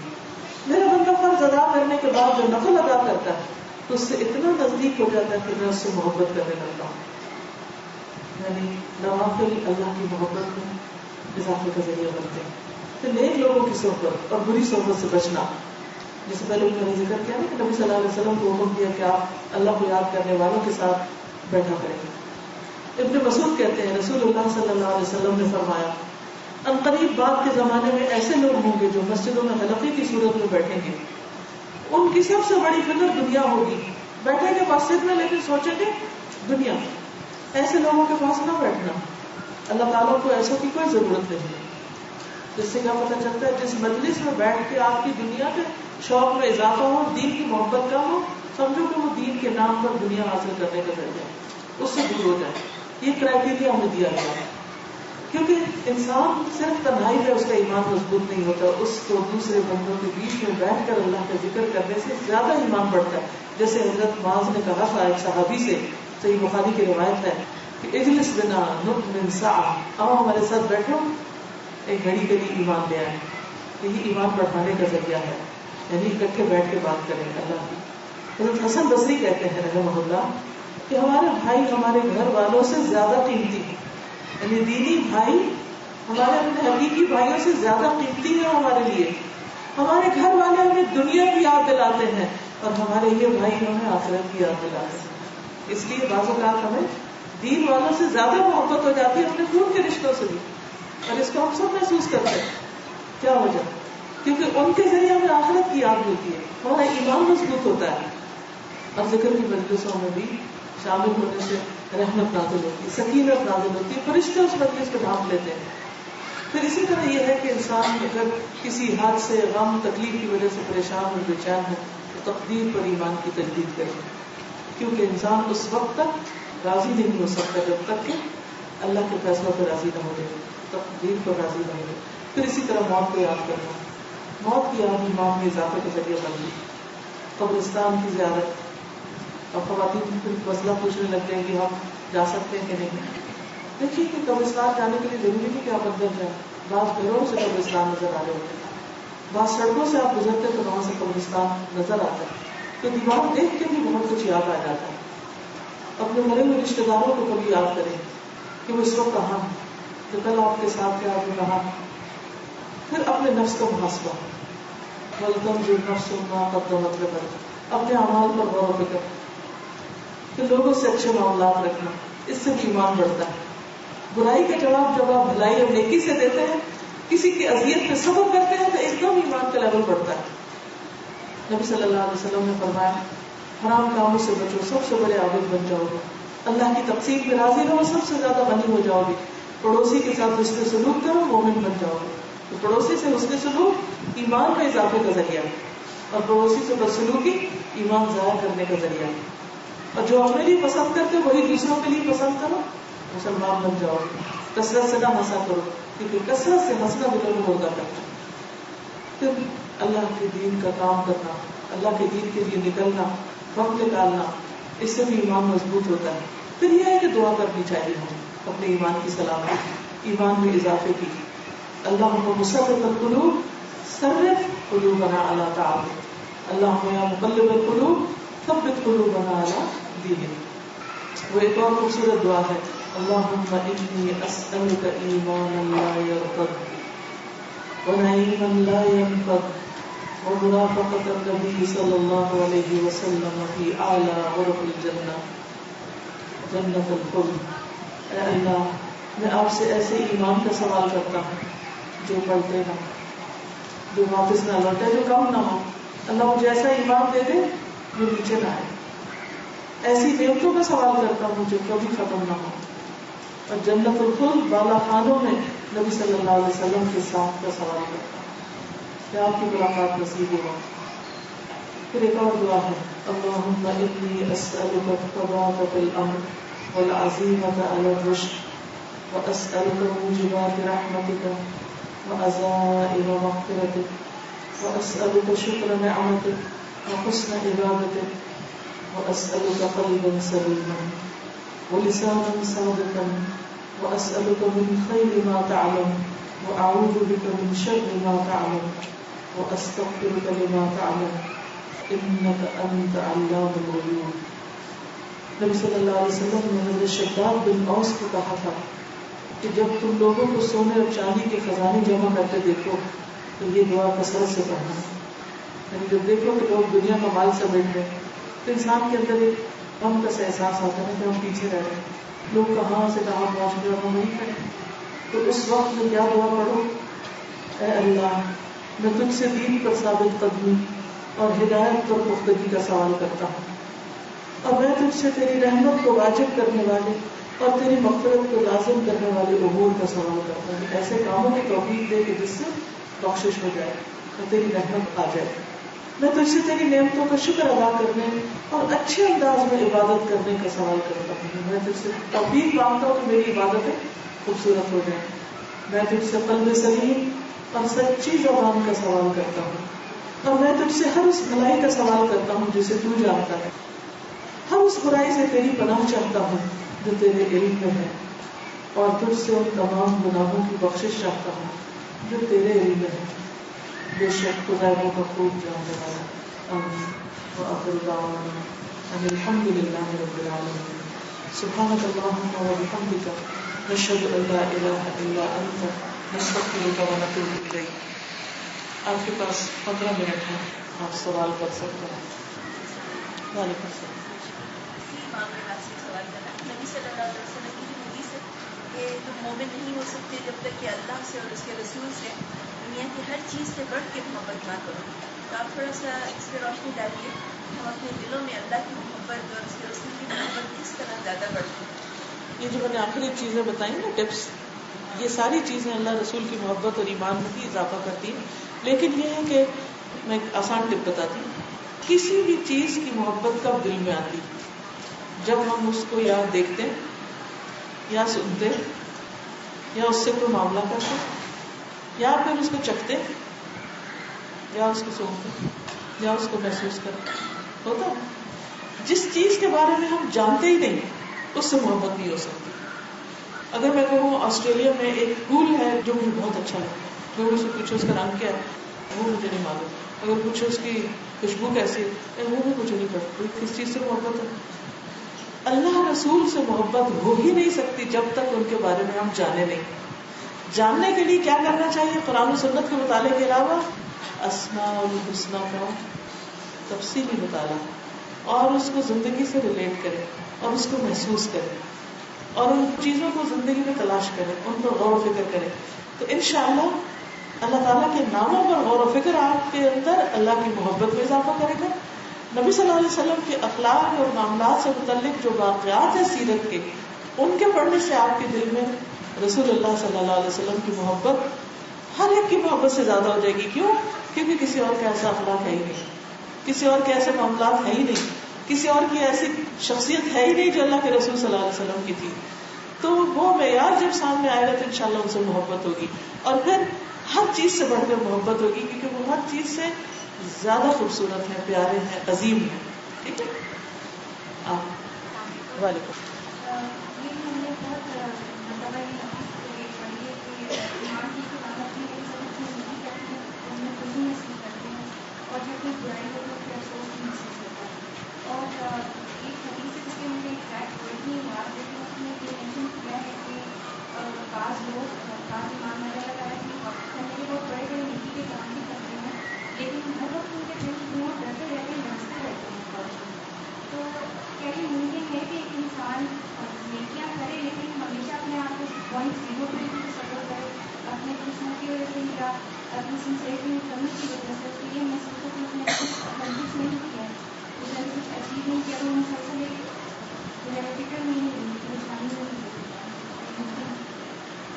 جی, آپ نے درست فرمایا کہ مومن کا دل جو ہوتا ہے وہ ڈرتا رہتا ہے. جیسے سورۃ المؤمنون میں وہ آیت آتی ہے, والذین یؤتون ما آتوا وقلوبهم وجلة انہم الی ربہم راجعون, کہ وہ لوگ جو دیتے ہیں, جو وہ دیتے ہیں اور ان کے دل کانپتے رہتے ہیں کہ وہ اپنے رب کی طرف لوٹنے والے. تو حضرت عائشہ نے اس کے بارے میں پوچھا تھا کہ کیا یہ وہ لوگ ہیں جو غلط کام کرتے ہیں؟ فرمایا نہیں یار صدیق کی بیٹی, اس سے مراد وہ لوگ ہیں کہ جو نیکی کے کام کرتے ہیں لیکن نیکی کرنے کے باوجود بھی ان کے دل ڈرے رہتے ہیں کہ ان کو یہ ڈر ہوتا ہے کہ اللہ کے پاس واپس جانا ہے تو پتہ نہیں کیا اس کا وزن نکلے گا, یہ قبول بھی ہوتی ہے یا نہیں. تو بہت سے لوگ جو واقعی اللہ کے دوست ہوتے ہیں ان کو یہ فکر بہت کھاتی ہے کہ اللہ تعالیٰ کو ہمارا کام پسند آ جائے. اچھا, اس چیز کو بھی آپ عام روزمرہ زندگی میں دیکھتے ہیں کہ جس سے آپ کو محبت ہوتی ہے, جب آپ کے کام کرتے ہیں اس کے لیے تو آپ کو کیا دل چاہتا ہے؟ بس آپ کے کوئی عزیز دوست رشتے دار آ رہا ہے جس سے آپ کو بہت محبت ہے, تو ہم عام طور پر محبت کے اظہار کے لیے خوب کھانے پکاتے ہیں. کھاتے کی محبت کے اظہار کھانے سے ہوتا ہے. اچھا, اب کھانا پکاتے ہوئے سارا وقت کیا خیال ہوتا ہے کہ کھانے والے کو پسند آئے, جس کے لیے پک رہا ہے اسے پسند آ جائے. اور جب وہ کھا کے تعریف کرتے تھے تو کیا کہتے ہیں جملہ, قیمت وصول ہو گئی, کیونکہ وہ خوش ہو گیا جس کو خوش کرنا چاہا تھا. تو آپ دیکھیے کہ اللہ تعالیٰ کے ساتھ جب ہمارا تعلق ہوتا ہے, ہم نماز پڑھتے ہیں, ہم کہتے ہیں نہیں اچھی نہیں پڑھی گئی, ابھی ہمیں اور اچھی پڑھنی ہے, ابھی اور اچھی پڑھنی ہے. پھر پڑھتے پھر دڑک دیکھو قرار آتا ہے, پھر سوچتے اچھا اللہ تعالیٰ آپ قبول کر دیں, ریاکاری نہ ہو. پھر خفیہ عمل کرنے کو دل چاہتا ہے. یہ کہتے ہیں کہ چھپا کے, کیونکہ اللہ کے لیے کرنا, چھپا کے کسی کو پتہ نہ چلے. لیکن جب انسان کا فوکس ہٹتا ہے, اللہ سے ہٹ کے کچھ اور جاتا ہے, پھر انسان انہیں کے لیے عمل کرنے لگتا ہے. یہ کہیں کہ کیا ہو, کتنے بڑے لوگ ہیں, عبادت گزار ہیں, کیسے کیسے. تو دل کی درستگی کا انحصار اس بات پر آپ اپنے اندر دیکھ سکتے ہیں کہ پھر وہ انسان کے اندر ایک خاص قسم کی خشیت پیدا ہوتی ہے. یہ وہی ہے جس کا ذکر ہم نے پڑھا نا, یخشی اللہ من عبادہ العلماء. جی, سوال کرنے والا خود اپنا سوال کرے گا. جی, وعلیکم السلام. جی, یعنی کاموں میں اعتدال رکھنا چاہیے کہ ایسا نہ ہو کہ ایک وقت میں بہت کام کرے اور پھر کچھ بھی نہ کرے.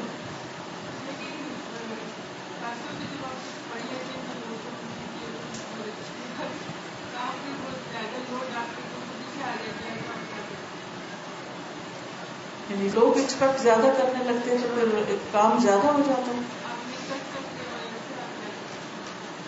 اس میں دیکھیے کہ جب ہم اللہ کے لیے کام کرتے ہیں تو جتنا کر سکتے ہیں اتنا ہی کرتے ہیں, نہ ہم اس کو بڑھاتے ہیں نہ گھٹاتے ہیں. کیونکہ ہمیں پتا ہوتا ہے کہ ہم کر سکتے ہیں ہم کرتے ہیں، پتا ہوتا ہے اللہ کو پتا ہم نہیں کر سکتے ہم نہیں کرتے. تو صحیح علم جو ہوتا ہے نا اور ایمان کی درستگی وہ لوگوں کا خوف نکالتی ہے.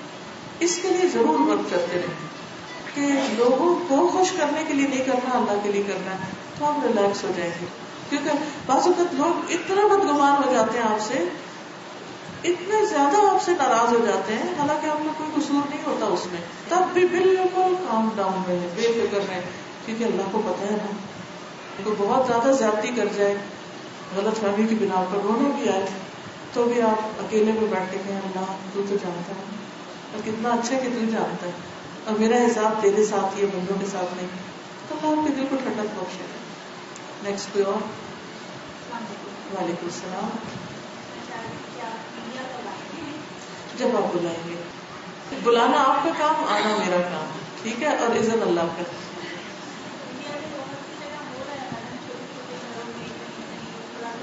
ہاں مجھے پتا چلتا رہتا ہے. جیسے آرگنائز ہونا چاہیے اور پھر آپ کی پالیسی سے جو فرق آئے گا تو آپ میں حاضر ہوں، میری تمام تر خدمات حاضر ہیں. ٹھیک ہے، تو بلانے کا ذریعہ میں نے کس طرح کریں؟ وہ آپ انڈین گورنمنٹ سے پوچھیے کیونکہ ویزا انہوں نے دینا ہے. ٹھیک ہے، میں حاضر ہوں، میں حیدرآباد سے جہاں چاہیں گے میں آ جاؤں گی. کسی گاؤں میں صحرا میں بلائیں گے میں آ جاؤں گی انشاءاللہ. اللہ کی خاطر کوئی جگہ دور نہیں ہے. ٹھیک ہے، وہی آپ کو. وعلیکم السلام ورحمۃ اللہ.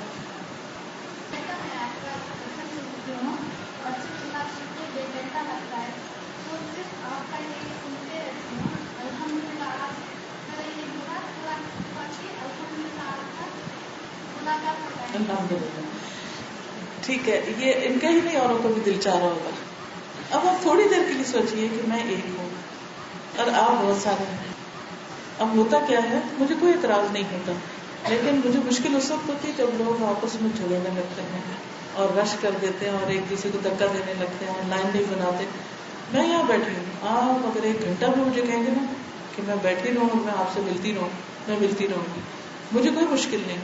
لیکن آپ اپنا بندوبست کر لیجیے کہ لائن میں. اور پھر دیکھیے ہر وقت کا نا ایک کام ہوتا ہے. مثلاً یہ پہلا میرا لیکچر کا ٹائم تھا، اب سوالات جوابات کا، ٹھیک ہے نا. اچھا اس کے بعد کیا ٹائم ہوگا؟ ملاقات کا ہوگا. ملاقات کا وقت سوال جواب کا نہیں ہوگا. اس وقت بہت سے لوگ آ کے کہتے ہیں کہ اس سوال کا جواب دے دیجیے اور پیچھے ایک لمبی لائن ہوتی ہے. ہم اپنے عمل سے دوسرے سب کو تکلیف دے رہے ہوتے ہیں. مجھے کوئی نہیں، میرا تو کام ہے، میں تو جواب دیتی رہوں گی، لیکن پیچھے والوں کا کیا ہوگا؟ تو کبھی بھی اپنی خوشی کے لیے کسی دوسرے کو تکلیف نہیں دینی چاہیے. دوسرا یہ کہ میں چونکہ زیادہ دیر کھڑی نہیں ہو سکتی، میرے پاؤں میں کچھ تکلیف ہے، مجھے بیٹھ کے سلام دعا کرنا پڑتا ہے. اب کئی دفعہ ایسا ہوتا ہے کہ لوگ مجھے گلے ملنے لگتے ہیں. اب میں بیٹھی ہوئی ہوں، کسی کا پورا بوجھ مجھ پہ پڑ جائے تب سوچئے کیا ہوگا، مشکل ہو جائے گی. تو اس میں بھی تھوڑی سی اگر آپ مجھے رعایت دے دیں گے تو میرے لیے بڑی سہولت ہو جائے گی. سب سے ہاتھ ملانے کو تیار ہوں، میں بیٹھی رہوں گی انشاءاللہ، لیکن لائن بنا کر. ایک اور چیز، بعض وقت اذان ہو رہی ہوتی، اس وقت ہمیں کس کی طرف دوڑنا چاہیے؟ اللہ کی طرف. اس وقت ملاقاتیں چھوڑ دینی چاہیے، لوگوں سے باتیں چھوڑ دینی چاہیے، پھر اللہ کی طرف چل دینا چاہیے. ایک اور چیز، بعض وقت گھر والے باہر ویٹ کر رہے ہوتے ہیں، ہسبینڈ گاڑی میں انتظار کر رہے ہوتے ہیں اور ہم یہاں باتوں میں مشغول ہو رہے ہیں. ضروری نہیں مجھ سے ملنے میں، آپس میں بھی یہ بھی نہیں کرنا چاہیے. پھر ہم اگلی دفعہ کہتے ہیں شوہر نے منع کر دیا جانے کو، یہ نہیں بتاتے کہ ہم دیر سے گئے تھے گاڑی میں تو اس لیے انہوں نے منع کیا ہے. پھر وہ بھی انسان ہے نا، سارے دن کی ڈیوٹی کر کے آئے ہیں، کتنی دیر کھڑے ہو سکتے ہیں؟ یہاں تو آپ گاڑی کو چلا کے نہیں جا سکتے، انہوں نے ہی آپ کو لینا چھوڑنا ہے تو ان کی رعایت کیجیے. تو ایک نیکی کا کام کرتے وقت ضرور سوچئے کہ اس کے ساتھ باقی کام غلط تو نہیں ہو رہے. ہر چیز اپنی جگہ پر ہو تو خوبصورت لگتی. ٹھیک ہے جی. اور کوئی سوال؟ جی. وعلیکم السلام. جی جاننا تھا کہ آپ یہ جی پہلے اسکاٹ لینڈ گئے تھے. ٹھیک ہے. تو مجھے جاننا ہے کہ آپ محرم کے ساتھ تھی یا پھر مجھے بھی کافی شوق تھا کہ آپ کو دیکھا بازو پڑی تھی تو دیکھا تھا کہ میں حدیث سائنس میں میری بھی تھی الحمدللہ. تو امی جان بھی مجھے رہتی تھی کہ میں اکیلی جا سکتی ہوں، تو مجھے شیور نہیں تھا کہ محرم کے ساتھ جانا ہے نہیں جانا ہے، تو وہی پوچھنا تھا. میں شادی کے بعد گئی تھی اور آپ بھی شادی کے بعد ہی جائیے گا. اس میں کئی اعتبار سے بہت سہولت رہتی ہے، کیونکہ نئی جگہ نیا ملک اللہ تعالیٰ نے ہمیں یہ حکم کیوں دیا ہے؟ ہماری سیکیورٹی کے لیے نا، ہماری آسانی کے لیے. جب ہم اس حکم کے بغیر کچھ کام کرتے ہیں تو پھر ہمارے لیے مشکلات ہو جاتی ہیں. تو انشاءاللہ تعالیٰ پڑھنے میں کوئی مشکل نہیں، کہیں نہیں روکا کہ عورت بس اتنا پڑھے اور اتنا نہ پڑھے، جتنا آپ پڑھ سکتے ہیں. صلاحیتوں کو دبانا نہیں چاہیے عورتوں کی، لیکن اگر جب تک جانے کا موقع نہیں مل رہا تو آپ اس وقت میں کچھ اور کر لیجیے. جی نیکسٹ. وعلیکم السلام.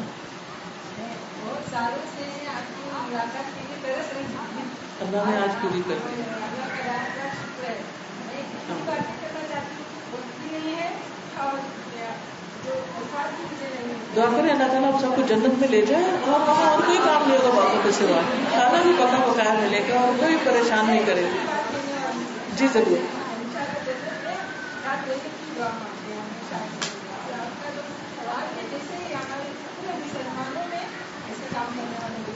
آپ سب کریے، آپ کے لیے مشکل نہیں، آپ بھی کریے انشاءاللہ. میرا ایک بیٹا رہتا ہے جو آپ سے سوال کیے آپ آدمی وہ بار بار پوچھ رہا تھا. سب کو بتا دیجیے، میں تیار ہوں آنے کو. ٹھیک ہے کوئی بھی راہ نکالے گا انشاءاللہ. ٹھیک ہے انشاءاللہ. جیسے میرے خیال اتنا آپ کی ضرورت چاہتی ہوں میں، جیسے میں دماغ میں سوچتی ہوں کہ آپ کے بازو میں کرسی چاہیے آپ کو بیٹھ میرا بتائیے کیسے بھی آپ سے ملاقات یا وہ باتیں کر سکتے ہیں وہ ملے ہیں مجھے سب سے پوچھے. وعلیکم السلام. اچھا وہ کہتے ہیں کہ السلام علیکم، جو لوگ نماز پڑھتے ہیں اور روزہ نہیں رکھتے لیکن نیک کام کرتے ہیں تو ان کے اجر کے بارے میں آپ کیا کہیں گے؟ اجر کے بارے میں دیکھیے، ہر عمل کا الگ حساب ہوگا نا، نماز کا الگ، روزے کا الگ. تو اب یہ کہ جیسے جو لوگ زکوٰۃ نہیں دیتے ان کے بارے میں ایک حدیث میں آتا ہے کہ حشر کے میدان میں وہ ان کو ان کی سزا ملے گی، پھر آخر میں چاہے جنت میں بھیجے اللہ تعالیٰ یا جہنم میں. کہ اللہ کا فیصلہ ہے کہ ان کے ساتھ کیا ہوتا ہے، کیا باقی ان کی نیکیاں اتنی زیادہ ہیں کہ اس گناہ کو کم کر دیں. الٹیمیٹلی حساب اللہ کے پاس. وعلیکم السلام.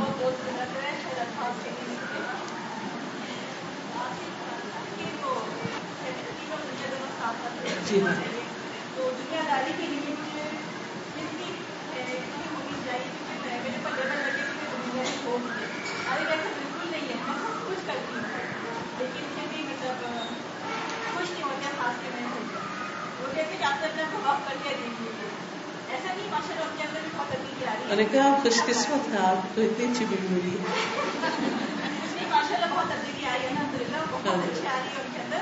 لیکن کبھی کبھی وہ بہت مطلب میری وجہ سے، تو میں نہیں چاہتی کہ مطلب ہسبینڈ کو بھی خوش رکھنا میرے اوپر میری ذمہ داری ہے. ان سے پوچھیں آپ کیا چاہتے ہیں، جو وہ چاہتے ہیں اگر وہ شریعت کی حدود کے اندر ہے تو وہ کریے. ٹھیک ہے نا.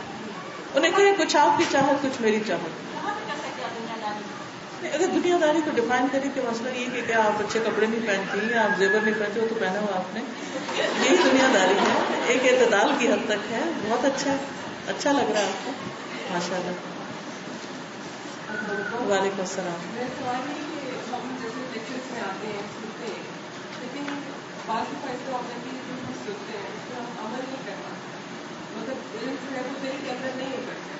ٹھیک ہے. اس کے لیے کیا ہمیں آپ سے ایک چیز سے شروع کر لیجیے، کیونکہ ایک نیکی دوسری کو راہ دیتی ہے. ایک سے شروع کر لیجیے. مثلاً آج بہت ساری باتیں ہو گئی نا، کیونکہ لالچ یہ تھی کہ پتہ نہیں پھر کب ملیں گے، یہی موقع کب آئے، تو اس لیے آج ہی جتنا ہے آپ کو دے دیں. تو اس میں یہ ہے کہ ساری باتیں آپ کو یاد نہیں رہیں گی، لیکن کوئی ایک نقطہ ابھی سے ہی سوچ لیجیے. مثلاً ذکر کے اسٹیکر لگانے گھر جا کے، ٹھیک ہے، ایک سے شروع کیجیے. اگر آپ کو اس ایک کی توفیق ہو گئی تو انشاءاللہ اس سے اگلا اسٹیپ مل جائے گا، اگلے سے اگلا ملے گا، اگلے سے اگلا ملے گا. نیکی کو دعوت دیتی. ٹھیک ہے. نیکسٹ. وعلیکم السلام. وہی آپ کو میرا ایک سوال ہے، ہم نیک اعمال دنیا میں کرتے ہیں، اس میں ایمان کی زیادتی ہوگی، اور یہ اس کا اللہ تعالیٰ کے پاس کیسا اس کا قبولیت کا کیسا ہم کو پتہ چلتا ہے.